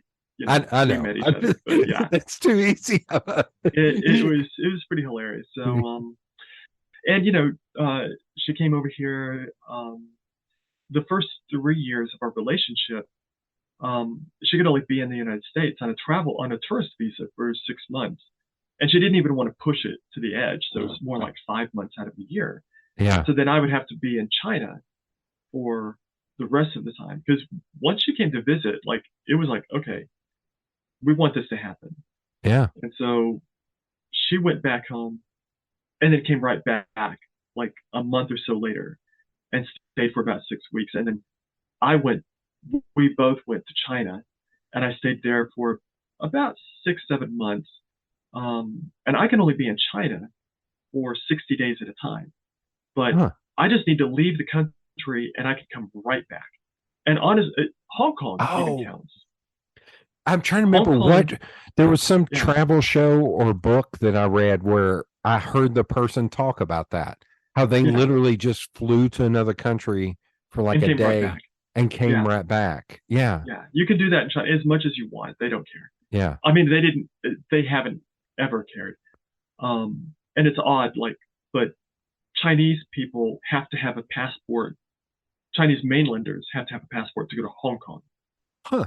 And so we could just go to Hong Kong. We did that once, but actually we went to Indonesia as well, so it didn't matter. But so while I was there, about every 2 months, we'd have to go to Japan. Yeah. Oh darn. Yeah. So I've been to Japan a couple of times, and I've been to Seoul, Vietnam, Indonesia. What's that? Vietnam. She's been to Vietnam. I haven't been. But she got her green card in October of 2019. We were right before the pandemic. Right before the pandemic. No. Technically, right when it started, we were in China. Oh God! In the province next to Wuhan. That's right. As it was beginning. Holy crap! Of course, this is October, and nobody knows yet. Yeah. It's actually the end of October. So we come back, and it starts getting to be in the news around early January here, and it was Lunar New Year Eve is when Lunar New Year to them is kind of like our Christmas and Thanksgiving. Okay. Yeah. And 4th of July all rolled into one. Yeah. It's about 10 days long. Yeah. An important travel tip: don't ever go on a vacation anywhere in the world, but especially in Asia during Lunar New Year. Yeah. Because there's 1 billion Chinese people who are also going on vacation, and it's going to make life difficult anywhere in Asia. But anyways, I digress. I was going to say I worked at Pet Safe. Do you know Pet Safe? Like invisible fence. They do the Oh yeah, collars. I know that. Yeah. So their headquarters is here, and they have 500 plus employees, and one of their big offices is in China. And we would send engineers over there all the time, and the engineers from over there would come over here all the time. And always the fun fact I like to say is every engineer who came from China, every guy engineer, I'll say, but when they deboarded the plane, they're like, take me to the gun range. Like they wanted to go to the gun range. Like there were guys that their luggage was still in the back of the car, and they're like, let's go shoot guns. And just giggling like 12-year-olds. Like it was the goofiest Well, they thing. have gun ranges in China. I don't know why. This was 9 to 14 is when I worked there. Maybe they didn't have them back then. I don't know, but I know it's weird. Vera, so Chinese people kind of give themselves when they take their English classes. Mm-hmm. And Vera has spoken almost fluent English when we met, and now she speaks easily. She's fluent, although some Southern colloquialisms will sometimes trip her up. But oh my God, we love those. I always joke. Don't ask me why. I always joke that I can't hear my accent because I know people from around here where I need subtitles to understand what the hell they're saying. And but there any of the women that came over and sat in my department would give me shit because I would drink Lipton iced tea, would take a tea bag, and there were 2 or 3 women that would come up and go, that's not real tea. They would just judge me so harshly. I was like, well, then show me what to do. And they're like, no, and would walk away. Like they love picking on me. And the last thing was I am 6'7", and forever some of the engineers were like, we have to get you over there, because one of the guys was like 6'3". He was a little bit heavier than me, but he was like, the looks I get, I can't imagine what it would be like if you went over there. I was like, I would love to go over there. I was like, that'd be amazing. I was like, now the flight over and the flight back may kill me. That's a long time. Let me tell you, that is a no joke jet lag. Yeah. It's so for us, it's like I said, it's 12 hours. Yeah. So as a large person who has to fly in planes, it is so uncomfortable. It is so unbelievably uncomfortable. Well, international flights, it's bigger. Okay. It's not first class big, but it's it's going to be uncomfortable, but it's not like domestic uncomfortable. Yeah. And I get every once in a while I get a little bit of claustrophobia where I'm about to go on a flight from here to Fort Lauderdale, and my friend, she ended up getting credits on Allegiant, and she was like, where do you want to go? Let's just go. And I was like, I haven't told her yet. I was like, please let me sit on the aisle, because every once in a while I'm just going to need to stand up for a minute, because I just need to not feel like compressed, like just for a minute. I mean, a lot of people do that. They kind of pace the aisles and stuff like that. Yeah. I mean, so you can go down to Atlanta. Okay. Well, okay, you can't now, but hopefully pretty soon. My wife is actually in China right now. She hasn't been back since COVID began. And she's lost a grandparent, and another is not doing well. Oh, sorry to hear that. So she needed to get back and see them and stuff. But it was a $6,000 plane ticket, and it's normally around $800 round trip. Holy crap. But you can crap. go down to Atlanta and get a direct flight to Shanghai. Okay. Well, so I will tell you a little off-air conversation, but it's funny. I just got a bounce back from my email saying where I sent you the Zoom link earlier, which I think is hilarious. I was like, oh yeah, we're on the call. Thanks, email. Yeah. Technology. And the other thing is, right as I looked at that, my friend who is in Asheville said that UT's head football coach, Coach Heupel, is in Asheville right now at the hotel she's staying at. She was like, he's 20 feet from me right now. Is he recruiting? Maybe. He may be recruiting. Well, it's also our quarterback, Hendon Hooker, is from that area. Because the night before the Florida game, I met his high school football coach. I was at a pregame tailgate thing, And the guy who was there, I looked at the dude and I was like, that guy has got to be like an ex-player or something. He's too like fit and just wearing the garb that it's like, that guy's an ex-player or something. And somebody introduced me. He's like, oh, this is Hendon Hooker's high school coach. I was like, oh crap. He was like, yeah, I came over to watch the Florida game. But yeah, I thought that was funny. He's like, oh, I got bounced back. And Coach Heupel's in your town right now. Recruiting probably. Well, I should drive up there in my truck that's plastered in Alabama Crimson Tide and say hi. Well, it's nice talking to you. I got it. No. Did you watch the game last night at all? I turned it on when it was 58-7. I'd honestly forgotten that it was on. So my friends and I get together this one friend of mine and I, we get together every year and watch the game, and he doesn't like football at all. It's an excuse for us to get together and we smoke cigars. And I told him before the game, I was like, it's either going to be like, the end is going to be either like 52-48, or it will be a blowout and Georgia will win. And he, because he doesn't know much about football, we made a bet. I bet the over, he bet the under, and I won. And now he owes me a cigar. Yeah. We always do very expensive bets. He owes me a cigar, which is like $10. So, but we always do those goofy bets of like, what can we bet on this time? But it was a terrible, awful game. And we froze our butts off sitting outside, smoking cigars, eating pizza, watching the game. Like, okay. I'll go in. You know what? Oh, go for it. You know, we can make a date next year and watch the Alabama-Tennessee game. Yeah. It'll be in Alabama. So I was at that game this year. Yeah, it'll be in Alabama next year. Yeah.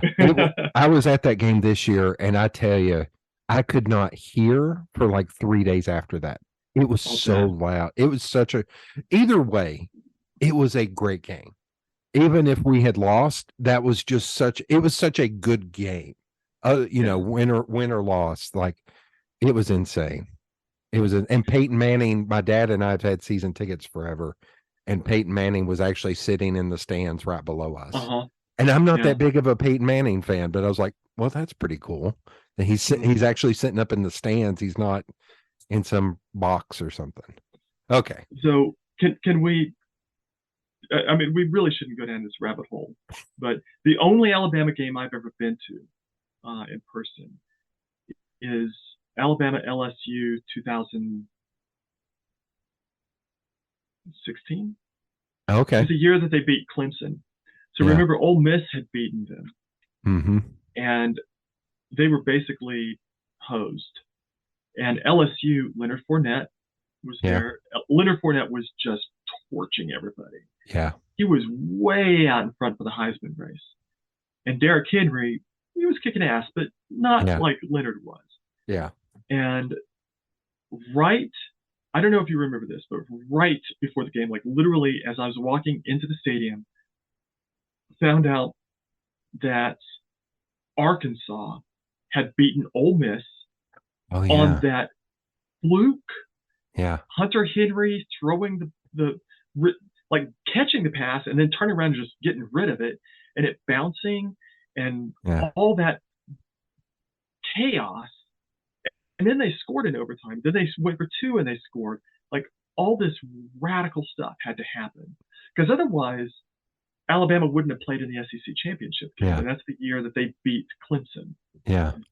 In the championship. So, but that was my experience of, you were screaming at the top of your lungs every single time LSU had the ball. Yeah. It was nuts. It's that's what's funny. I've been to some pro games and it's hilarious. And I was like, it's boring as hell. It's so I will say though, there's a couple that I'm friends with that they are UT fans, but there are certain players they love, and they love Josh Dobbs. And once he got transferred to the Titans, I was like, okay, next year you all have to go see Dobbs, because my buddy, the husband, is also a huge Derrick Henry fan. He was like, that dude is a level above everybody else. Yeah. He was like, he is absolutely. He's a superhero. And if there's a football superhero, it's him. And they're both Titans fans, so they love him now. They're just like, this is Same. The greatest thing ever. And he's a great guy too. Yeah. You Well, know? that's like, I've got friends that, you know, I'm friends with a lot of designers and artists that went to UT and they hated football because it was UT. And one guy, one buddy of mine, George, who will probably listen to this, George Middlebrooks, he's got a daughter. And he was like, I hate football, but that Alabama Tennessee game was unbelievable. He's like, we were Yeah. both on the edge of our seats. And I told him, I was like, dude, I'm telling you right now, the kind of players that were there and the kind of players that played ball when you were going to school are different than the players now. Like a lot of the players now are really good dudes and are nerds. Like our basketball team, when they were very good, like 4 or 5, well, they're still good, but when they were really good 4 or 5 years ago, Grant Williams and all those guys, they went home and played like board games and stuff at night. Like they weren't these guys that were raising hell and getting arrested and all stuff. I was like, you got to trust me that a lot of these players now are actually decent kids. I was like, and they're getting better and better now that there's NIL and they, you know, like they go screw up now and they're going to lose that NIL money. Yeah. So, it's I honestly, you don't hear about kids getting in trouble nearly as much. Like it's been just progressively getting less and less. Yeah, we had like one player, I can't remember if it was this year or last year, that got into trouble for getting in a fight at his apartment. And, you know, that's what everybody was saying. Well, here it is, another UT player getting in a fight. And then he got suspended for a couple games. And then all of a sudden he came back and they're like, yeah, the other person was provoking him so much, he stopped it from happening. Like it was like the dude was like, and he literally just like stopped it. He didn't, maybe he did punch, but whatever he did, he put the kibosh on it. I was like, shut it down. Yeah, he was like, no, that's what he was doing. He wasn't. Yeah, well, that reminds me of Cyrus Jones. Oh yeah. I don't know if you remember him. It was in the off season, you know, and so there is no off season. But anyways, it's the off season. I check the Bama news, like, you know, like mad, and it's like, oh, Cyrus Jones was arrested for, not sexual assault, but like he and his girlfriend had gotten into a fight. Yeah. Oh, come on, Cyrus. It's like, dude, like you're taught. You've got counselors in there. Like, how could this happen? Yeah. And then you find out like a day or two later, it's like he's released. He was sitting on the curb when the police arrived. He's the one who called the police because his girlfriend was getting out of hand. And like everything was cool. He did what he's supposed to do. And the cops were like, I don't know why. You know, like he's sitting on the curb and stuff. Yeah. But anyways, like, you know, it was really nice and refreshing to hear like this young kid did the smart thing. Yeah. You know, didn't hit her or whatever, and everything was just, you know. But that's what everybody, because of that's the history, that's what everybody wants to glom onto and say happened. I was like, man, a lot of the, like when we beat, sorry to keep bringing up that we beat Alabama, but it was that game. It was either that game or the Florida game where Hooker, after the game, immediately ran and found his mom in the stands. And they just like hugged each other and cried for like a solid minute. I was like, that's a good kid. Yeah. That's a good kid right there. He didn't go and get in the other team's faces or any of that. He found his mom. I was like, that's a good kid. Okay. Yeah, we can't go down this rabbit hole. Yeah, we really, but yeah, let's talk about making a Alabama Tennessee date next year. Okay. Although I don't smoke cigars, so I don't know about that. Well, you can just hang out. Like it'll still be warm enough to where it'll. Although, good Lord, here's another thing for people who are not in this region. October usually has the warmest week of the month and the coldest week of the month. And it's pretty safe bet. It's always so weird where it'd be snowing on Halloween and the week before it was 95 degrees outside. Like it's so crazy. Okay. Right. So this is more like future thinking. And so is there anything that you would like to see more of in like computer programming or anything? Like, how are you feeling about like this, some of the AI stuff that's going on? Yeah, it's a really good question. I'm using it. Okay. It's the one that I'm using is called Copilot from GitHub, and it does make a difference. It's I would estimate somewhere between 10 and 20% increase in productivity for myself, which is not nothing. Like, Yeah.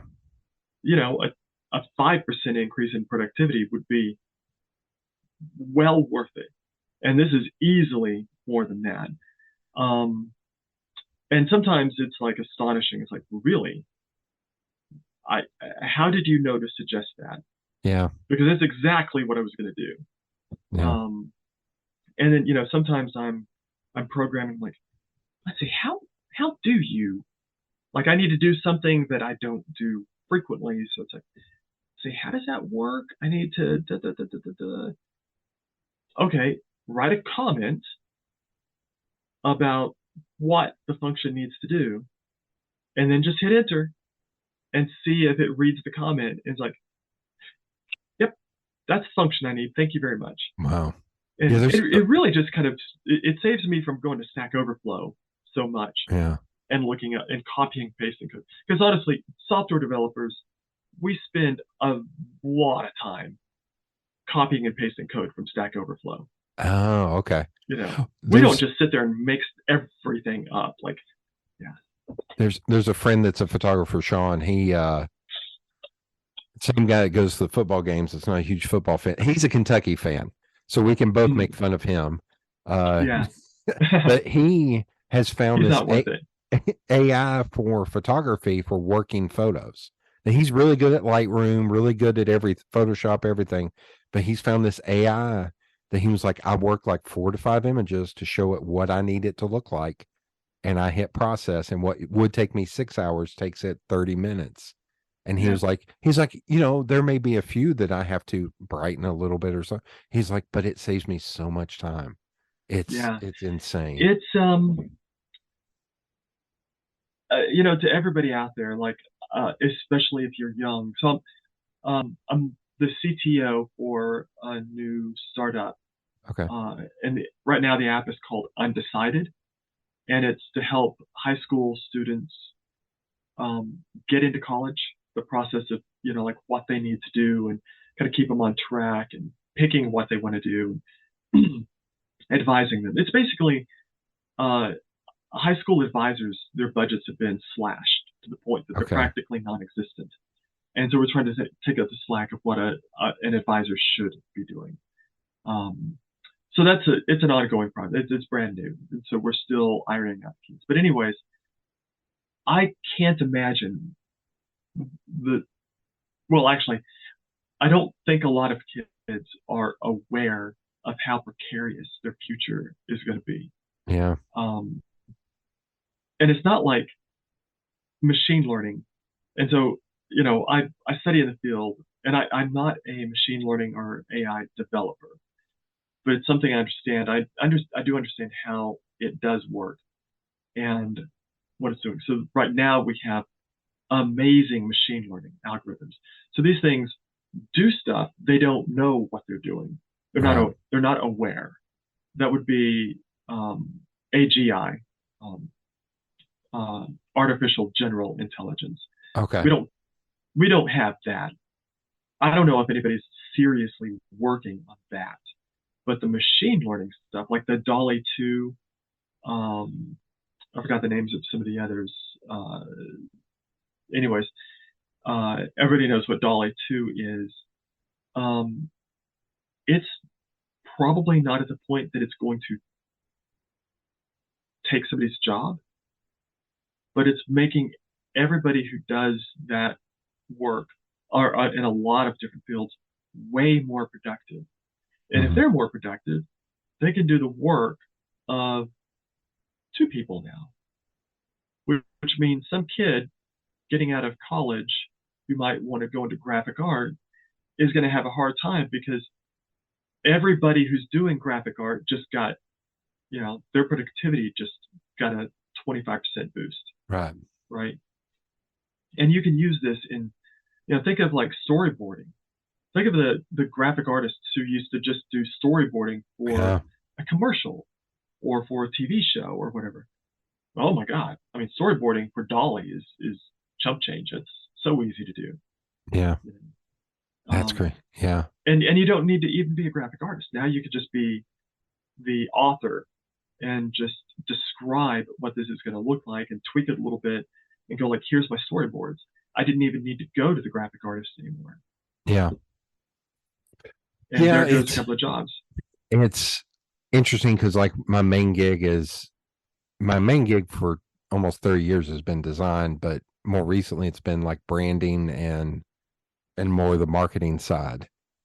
And it's interesting how some tools that are not as automated are coming back because of algorithms and AI and stuff. Like email marketing has made a huge comeback in the last couple of years because algorithms are so screwy that it's like an email will always get there. And I call it, I don't know if I've invented this term. I need to trademark it if I had latent marketing. You're not trying to sell something on every email you send. You're trying to remind them, 6 months down the line when they need something, they're like, oh yeah, that's right. I get this email from somebody. And, it's something that it's a long tail on it, but yeah. Okay. So is there anything in that vein? Was there anything you'd like to see in movies and how movies have changed? I wouldn't mind seeing fewer or better superhero movies. Okay.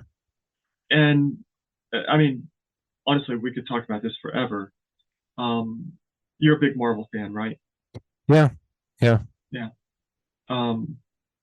Wow, Phase 4. Phase 4 was about as good as like. Okay, here's a question: what's the worst movie in Phase 4? Let's see. I mean, that would be Thor Ragnarok. Well, it ain't that one. No. Civil War. Yeah. Yeah. Now I'm going to have to look up Phase 4. I think Ant-Man, which was a good movie, was the worst movie. And it wasn't Black Panther. That was Phase 4. No. Let's see. Oh, wait, you mean Phase 3? Oh, you're right. Yeah, you're right. Phase 3. I was going to say, because Phase 4 is the new one. I tell you what, out of all those, the one I enjoyed the least, it's probably a tie between Doctor Strange and Captain Marvel. And Captain Marvel for a reason. I thought her acting choice was too arrogant. Whereas, like, good Lord, I can get in the weeds on this. Tony had a modicum of humility, and I felt like the way that Carol Danvers was portrayed had zero humility. So I did not like her as a character. But the Ant-Man films, the first time I saw them, I didn't like them that much, but they grew on me because they were so fun and different than everything else. But you're right. You're right. That Phase 4 is stacked, is what it is. It's stacked. Yeah, I did a chart. I should have brought this up before we started talking, but it's movie franchise ratings. Mm-hmm. So I'm talking. To me, anything that has 4 or more movies is a franchise. Okay. So Star Wars, Star Trek, Harry Potter, James Bond, Mission Impossible, the MCU, and I did charts. Fast and the Furious. Fast and the Furious is in there. Yeah. No. I mean, it's in there. Riddick. There's 4 Riddick. Oh, yeah. If you count the cartoon, there's 4 there. Okay. So, anyways, breaking it down, Phase 4 blew everybody out of the water, except, and this is using IMDb and Rotten Tomatoes mostly, except for if you consider, I think, the Mission Impossible starting with the 3rd one. Okay. See, I like the first one. I like the first one a lot. Well, the first one's great. The second one was bad. Yeah. It was kind of bad. Yeah. But starting with the 3rd one, I think that's where I'm pretty sure that's where they kind of started picking up a more of a continuous story. Yeah. And the rate, if you just look at the ratings on that, Yeah. it's right next to Phase 4. Wow. Which makes Phase me 3. Phase 3. Phase 3. Okay, Phase 3. Yeah, Yeah, thank you. that's Which okay. which makes me super excited for wait, Mission Impossible. It's not Ghost Protocol. It is Ghost Protocol Part 1 coming out this summer. What is it? Dead Reckoning. Dead Reckoning. Dead Reckoning. Yes, Part Yeah. 1. So I will say, like that, those last two films I have watched a lot. I thought I did not like Ghost Protocol as much as everybody else. It's grown on me, but those last two, I was talking to somebody. I was like, the scope of those films have gotten so big. Like there was a scene where he and the woman were standing in this weird, like grassy area with trees lined, and it was just like they were small and it was massive. I was like, the scope of this film is so big. Like that's what I actually like. And the trailer for Dead Reckoning is just like I'm trying to temper my excitement for that film. I know, same here. Now, the movie that I'm most looking forward to this coming year is the second part of Dune. Okay. That one's easy. Like super looking forward to that one. And then I'm sure next year it's going to be Dead Reckoning Part 2. Yeah. Because I'm thinking they might be shutting it down after that. Yeah. Yeah. It was weird. Like Ghost Protocol felt like they were trying to shift it over to Jeremy Renner being the. I know. I thought so too. And then that just kind of went away. I will say, so we've talked about Marvel. We haven't talked about DC. I am a Man of Steel defender. I actually like Man of Steel a lot. I don't dislike it. Like I think those are the only good DC, not the only. Those are the consistently the exception. Yeah. Man of Steel really captures a lot of the essence of the awesomeness of Superman. So what I said about it is I was like, the thing that you need to look at from this film, because I think a lot of people forget he's like in the first 3 months of being Superman in that film. And everybody's like, well, he snapped his neck, all that stuff. I was like, there's arguments against that. But I always look at that film. I was like, that is a post 9/11 Superman film. That's why it has that tone and that feel to it. I was like, that is in a post 9/11 world. That's what's so my argument is my favorite comic series of all time is this 4-part series called Superman for All Seasons. By I think Jeff Loeb and Tim Sale, and the coloring is watercolor painting, but it's got Bjorn Hansen or something. But I have argued since that book came out. I was like, if they would just film this damn 4-part thing as one movie, it would. I'm not kidding. It would be one of the best films ever made. If they would just capture what they captured in this book. Because I've bought it for kids. Anytime a friend has a kid, I buy it and give it. I was like, this book is going to mean something to them different as a kid and as an adult. I was like, it is just such a well done, because it is that awe and inspiring thing of Superman. And there's one panel, Tim Sale passed away in the last year. There's one panel that's just a double page spread of Pa Kent and Clark Kent, and they're looking out on a sunset, and it's one of the prettiest like things. And it's something like Clark asking Pa, he was like, do you ever get tired of it? And he said, never. And that's it. I was like, that's Superman. That's Superman right there. He's still a farm kid from Kansas. I was like, that's what you got to capture with those damn movies. So I'll think about reading that. I've never gotten into comics. Oh, okay. I've read fiction and stuff, but never, and I kind of feel left out, like I should have. Well, and I will say, I'm not even a Superman fan because he's such a perfect specimen or human character. He's the worst superhero. Yeah, but there's that, and there's a bigger book by Alex Ross called Peace on Earth, where he decides to feed everyone in the world one day, everyone who's hungry. And it ends up being like at the end, they're like, are you going to come back tomorrow? And he's like, no, I just did this. And it's about world hunger.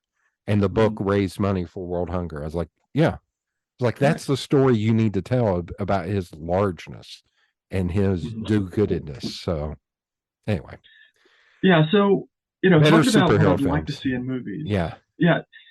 You know what what I'm frustrated with is um, they too often feel like they need to go epic, which is something that Star Trek was Yeah. was doing. Like, how do we have to save the Federation? Do we have to save the planet? Do we have to?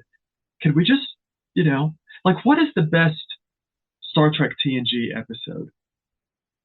Well, a lot of people are going to say, okay, crap, it's late. We've been talking too much. Picard, the flute. Have you seen TNG? I've seen some episodes, but I'm not a big Star Trek person either. Okay, I'm brain farting. Everybody who's watched Star Trek knows the flute episode, and it's so small. It's called The Inner Light. The Inner Light. Yes. I Googled it. Star Trek flute. The Inner Light. It is such a touching. I cried. Okay. At this episode, and it's like, I wish the MCU and stuff can every now and then pull back and not make a saving the planet episode. And to be fair, they have kind of done that. Iron Man 3. Yeah. They pulled. So there's a really good podcast, or a YouTube channel that's basically a visual podcast, about writing fiction and creating characters and stuff.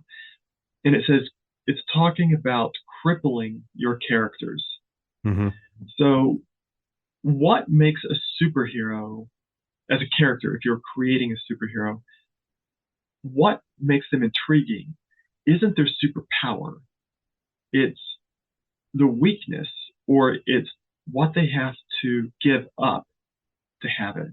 So it's clichéic, and it doesn't really work for me that much anymore. But the superheroes who have to give up their anonymity, mm-hmm. or they have to worry about protecting the ones they love. So how often is it that the weakness that a superhero has is Aunt May being in trouble? Yeah. Or their friends who are not superpowered being in trouble? It's like, yeah. Like, you can do that, but that is so often done. Creating, like, the Iron Man 3, I wouldn't say it's my favorite Iron Man, but when you look at him and you go, they took away his suit. Yeah. And he had to go out there and still do his job and figure things out. And he's dealing with PTSD. Like, he is suffering internally. And that's great storytelling. And that's Shane Black, actually, who wrote that. Yeah.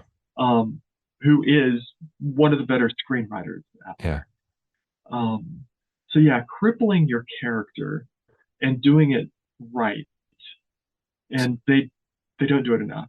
So I will say, somebody said something that clicked in my brain. They were like, we never got an origin story for Spider-Man in this latest iteration. Mm-mm. And they're like, but here's the thing.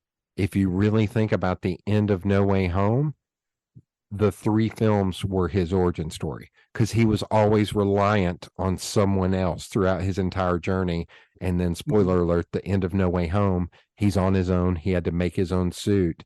And there was somebody on YouTube or something, they're like, we watched 3 films that was his origin story. Now he's your neighbor. I was like, holy, completely changed how I saw that character, because he's always very true asking other people for help or reliant on other people, and he's finally on his own. I was like, that's a brilliant way to look at that film and how he's changed. Do you think they intended that from the start? So good Lord. Yeah, the nerddom is so. There's a Kevin Feige interview where he says, we've got our street level superheroes like Daredevil and Spider-Man. Like, I think he's been thinking about that all along. He was like, we're going to eventually take him down to the level where he is not reliant on Stark or Doctor Strange or anybody else. It's just him, which is pretty amazing. Yeah. Pun, Spider-Man. pun unintended for amazing. Tom Holland tweeted something to the effect of because they could start over, Yeah. and he tweeted something to the effect of like, this has been an amazing, to his career, to his personal life, because he and Zendaya are together. I hope that works out. I'm rooting for those kids. Yeah. I've seen them in interviews and stuff together, and they seem to have so much fun together that it's awesome. I hope that they work, but it's Hollywood, and that's just got to be. It's so toxic to a relationship. Even with the first, was it Homecoming? They had Donald Glover playing Miles Morales' uncle, the Prowler. Yeah. And it's like, hell, they're already thinking about when Tom Holland. I wouldn't mind seeing him do like one more film and then maybe doing a film where he mentors Miles or something like that. Wouldn't that be awesome? I think that would be good. Okay. So, another problem that they've gotten into with the MCU and with superheroes in general, they're introducing a ton of female characters, and the male characters can never hit them. Yeah. Like they didn't think that through. Yeah. I don't know where we're going to go with this. Like, when is it going to be acceptable for, for female superheroes to fight? Like, could you imagine a future where we have something like Civil War, but it's a man and a woman fighting instead of two men? Where it's and like, that being okay. Yeah. Like it's like Captain America versus Captain Marvel. Yeah. When are we going to be there? When is that going to be an okay thing to do? No comment. But yeah. No comment. I plead the fifth. Yeah. They've just made it so that you don't want to see women, even if they're heroes, getting bludgeoned. Yeah. And stuff like that. So I really liked Batman. I liked the grittiness to it. And there's the Invader or something, the Nick Fury. Oh, Secret Invasion. Yeah. Secret Invasion. Yeah. That looks different. I'm hoping they go with something really gritty. Yeah. And bring it down a notch, and not making it so fantastical. Yeah. Yeah, I'm not a huge Fantastic Four fan, and that film makes me nervous because I was like, I don't know who you're going to get to do it right. It's going to be, that's an interesting task to try and get that right, but okay. I think they can do it. I think that, so like on the DC side, they've just got no leadership. No, well, and they've got, I'm not the biggest James Gunn. I didn't like the Suicide Squad because it felt like just gross for gross sake. And that's not my bag. That's his style. It didn't wow me. It was okay. No. He is a great character writer. Yeah. He does characters really well. And how the Suicide Squad, the relationship between them, that's his strength. On the flip side, the Peacemaker show was tremendous. It was such a well done show. And I was like, more of that. That's what I want to see right there. Yeah, weakness. Yeah. Weakness on some level with the superheroes. I loved The Boys, and I thought the first 2 seasons of The Boys was, like, I kept telling everybody, like, man, this is some of the best writing. Here's a superhero story, and you can go back through season 1 of The Boys, and there's like, I don't know, maybe a half hour of fighting in the entire season. Yeah. Like, it's not much. And you don't even really notice that they're not fighting. It's all character stuff. The fact that the guy who plays Homelander has not won Emmys every year is absolutely ridiculous. Because my friend who I talked to about, there are 2 different friends that I talked them into watching The Boys. I was like, it's the perfect casting because they got a guy who looks like Superman, but it's just off. Like you can see the Mm-hmm. roots of his hair. Mm-hmm. His tooth is off. Like all this stuff is like, this is how it would really be. It wouldn't Mm-hmm. be perfect. I was like, it's just off enough. And that actor is so good in that You're show. right. Like They he's, all are. They're all really yeah, good. yeah, Yeah. The third season fell off. The writing struggled a little bit. Maeve, yeah, we've shipped it, right? We can spoil. yeah, yeah, yeah, Yeah, Maeve needed to die. yeah, yeah, There was no point. Like if you're a writer and you get a chance, like you're not going to include a character yeah, in the future story because she just gets to go away with her lover, and I guess that's like the end of her story. It's like kill him. yeah, You got to up the stakes here, yeah, and let her. She sacrificed herself. Let it mean something. yeah. Yeah, it was like she can only be drunk and watching all this happen for so long. Like Yeah, something needs to happen here. Yeah. yeah. Yeah. Okay. Is there anyone you would like to work with? In what fashion?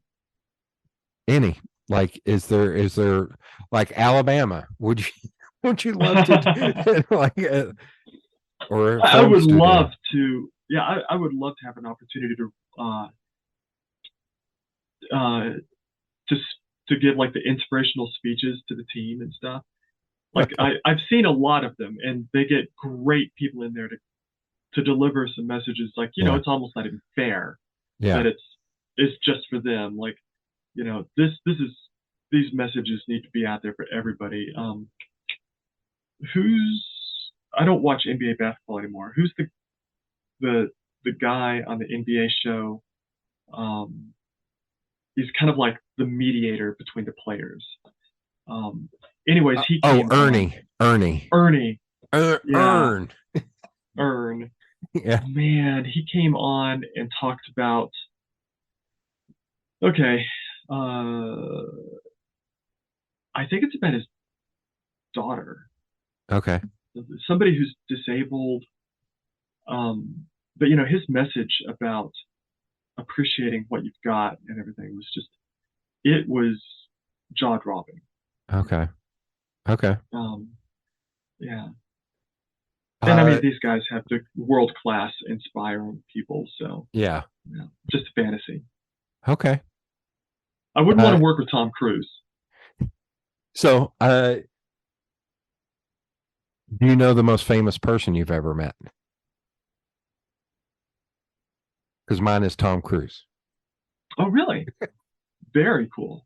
Well, I just want to say I wouldn't want to work with Tom Cruise because I don't think I could live up to his expectations. Oh no. Like So I'm I'm I admire his commitment to his yeah. craft is astounding. No, there is never been an actor ever that's been more committed to his craft than Tom It's Cruise. You might equal him. I yeah. could give you equal, but you're not going to get better at more dedicated to his craft. Yeah. What Yeah. he does. He came here because Regal Cinema is based here in Knoxville, and he came here Right. for a movie premiere, and I got to go. And there was like a rope line, and he was shaking hands, taking pictures, signing things. And I'm a large man, and there was like a mom and her daughter, and they were standing right down front. And all of a sudden, this dude who was an autograph hound came rushing up and pushed the little girl out of the way. And I just reached over and picked up that dude and pulled him back. And I happened to do that right as Tom Cruise walked up. So all he saw was this giant paw come and grab a dude and pull him back. And he just stopped and froze for a second. Then he looked up at me and he gave me like the nod. And he went to talking to the Good job, little dude. girl. Yeah, the little Nice. girl. Yeah. And I was like, that's my only, I was like, yeah, man. Hey, hey, Tom Cruise. God, you are short. Like you are a little dude. But yeah, that was my interaction with Tom Cruise. I was like, but it was still funny. It was just like, I can't believe that happened. I think so kind of getting back to RunPee, Yeah. I was watching one of the Super Bowls, probably 2010-ish, and Mike Tyson tweeted something about they need a pee time or something for this halftime show. That's And it got like gobs and gobs of retweets and stuff. oh my god! And so I'm like, Mike Tyson uses the RunPee app.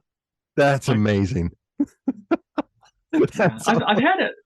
I've had that happen a handful of times. Like you know, I don't use Facebook. I don't even have an account, but I've I've been a Twitter fan since like when they were about a year old, yeah. and it was just a developer thing. We were going to a conference, and they suggested we use Twitter. So yeah, I've been on it for ages, and that's my jam is Twitter, and it's awesome when I'm sitting here and I just see my timeline like where it's all the RunPee stuff start filling up and like, oh hey, who's talking about RunPee? Yeah. Like the MSNBC show, the Today Show. Yeah.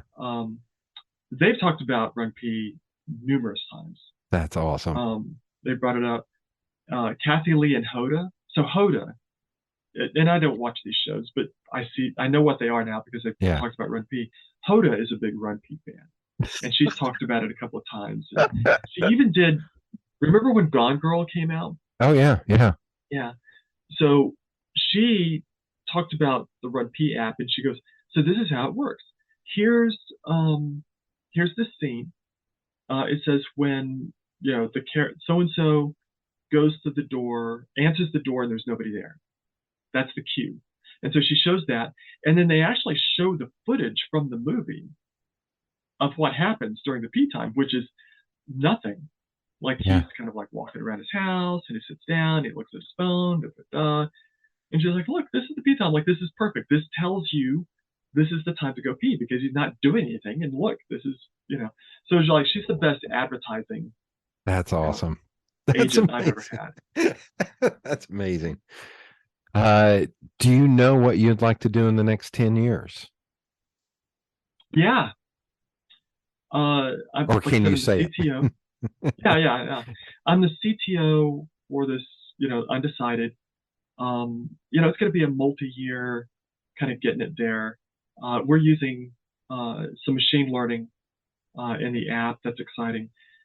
But I really want to get my RunPee work in undecided on their feet well enough to take care of themselves so I could get back to writing. Because Okay. I've written the first book of a trilogy and about half of the second book, and I have the ending. Okay. And I've been working on this for almost a decade now. And I haven't had time to write in the past 6 years. Okay. It's just been one thing after another. So that's kind of like my goal is to get, my income, because COVID just kicked RunPee's butt. Oh yeah. Yeah. So to be fair, we're really lucky as a business that our overhead is minimal. Like I don't have anybody to fire. It's just like my sister lost out. She wasn't doing pee time, so it's pocket change for her that she was missing out on. But I just the income from it, and that was my sole income when COVID hit. So for like 2 years, and we've still not gotten back to where we were before. Yeah. So still kind of working on that. So I need to get things a little bit better automated so I can focus on writing because that's what I really enjoy doing, and I really want to finish my trilogy. My mother's 74, and I can't just assume I've got another decade to finish this book because I want her to be able to finish reading the trilogy because she's been so instrumental in inspiring me to keep going and stuff. So that's good. If you here's the final question. If you could go back and talk to the 14-year-old version of yourself, what would you tell them?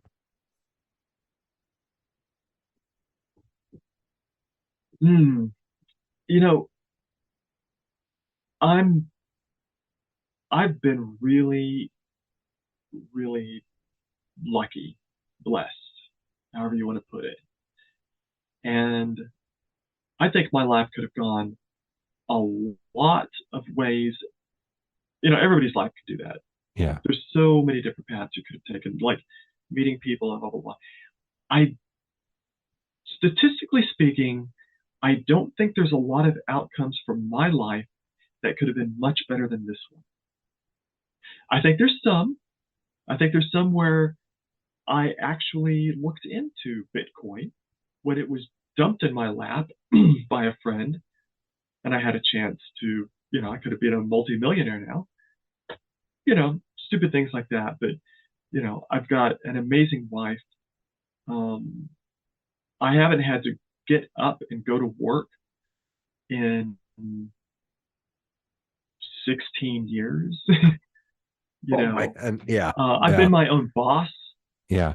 I've gotten this, this amazing, like, again, RunPee certainly hasn't made me rich, but I own my house.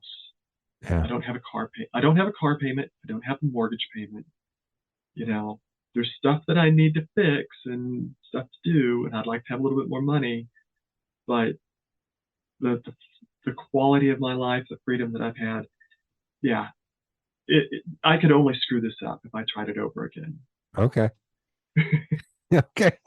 I think that's a good note to go out on. So thank you for doing this.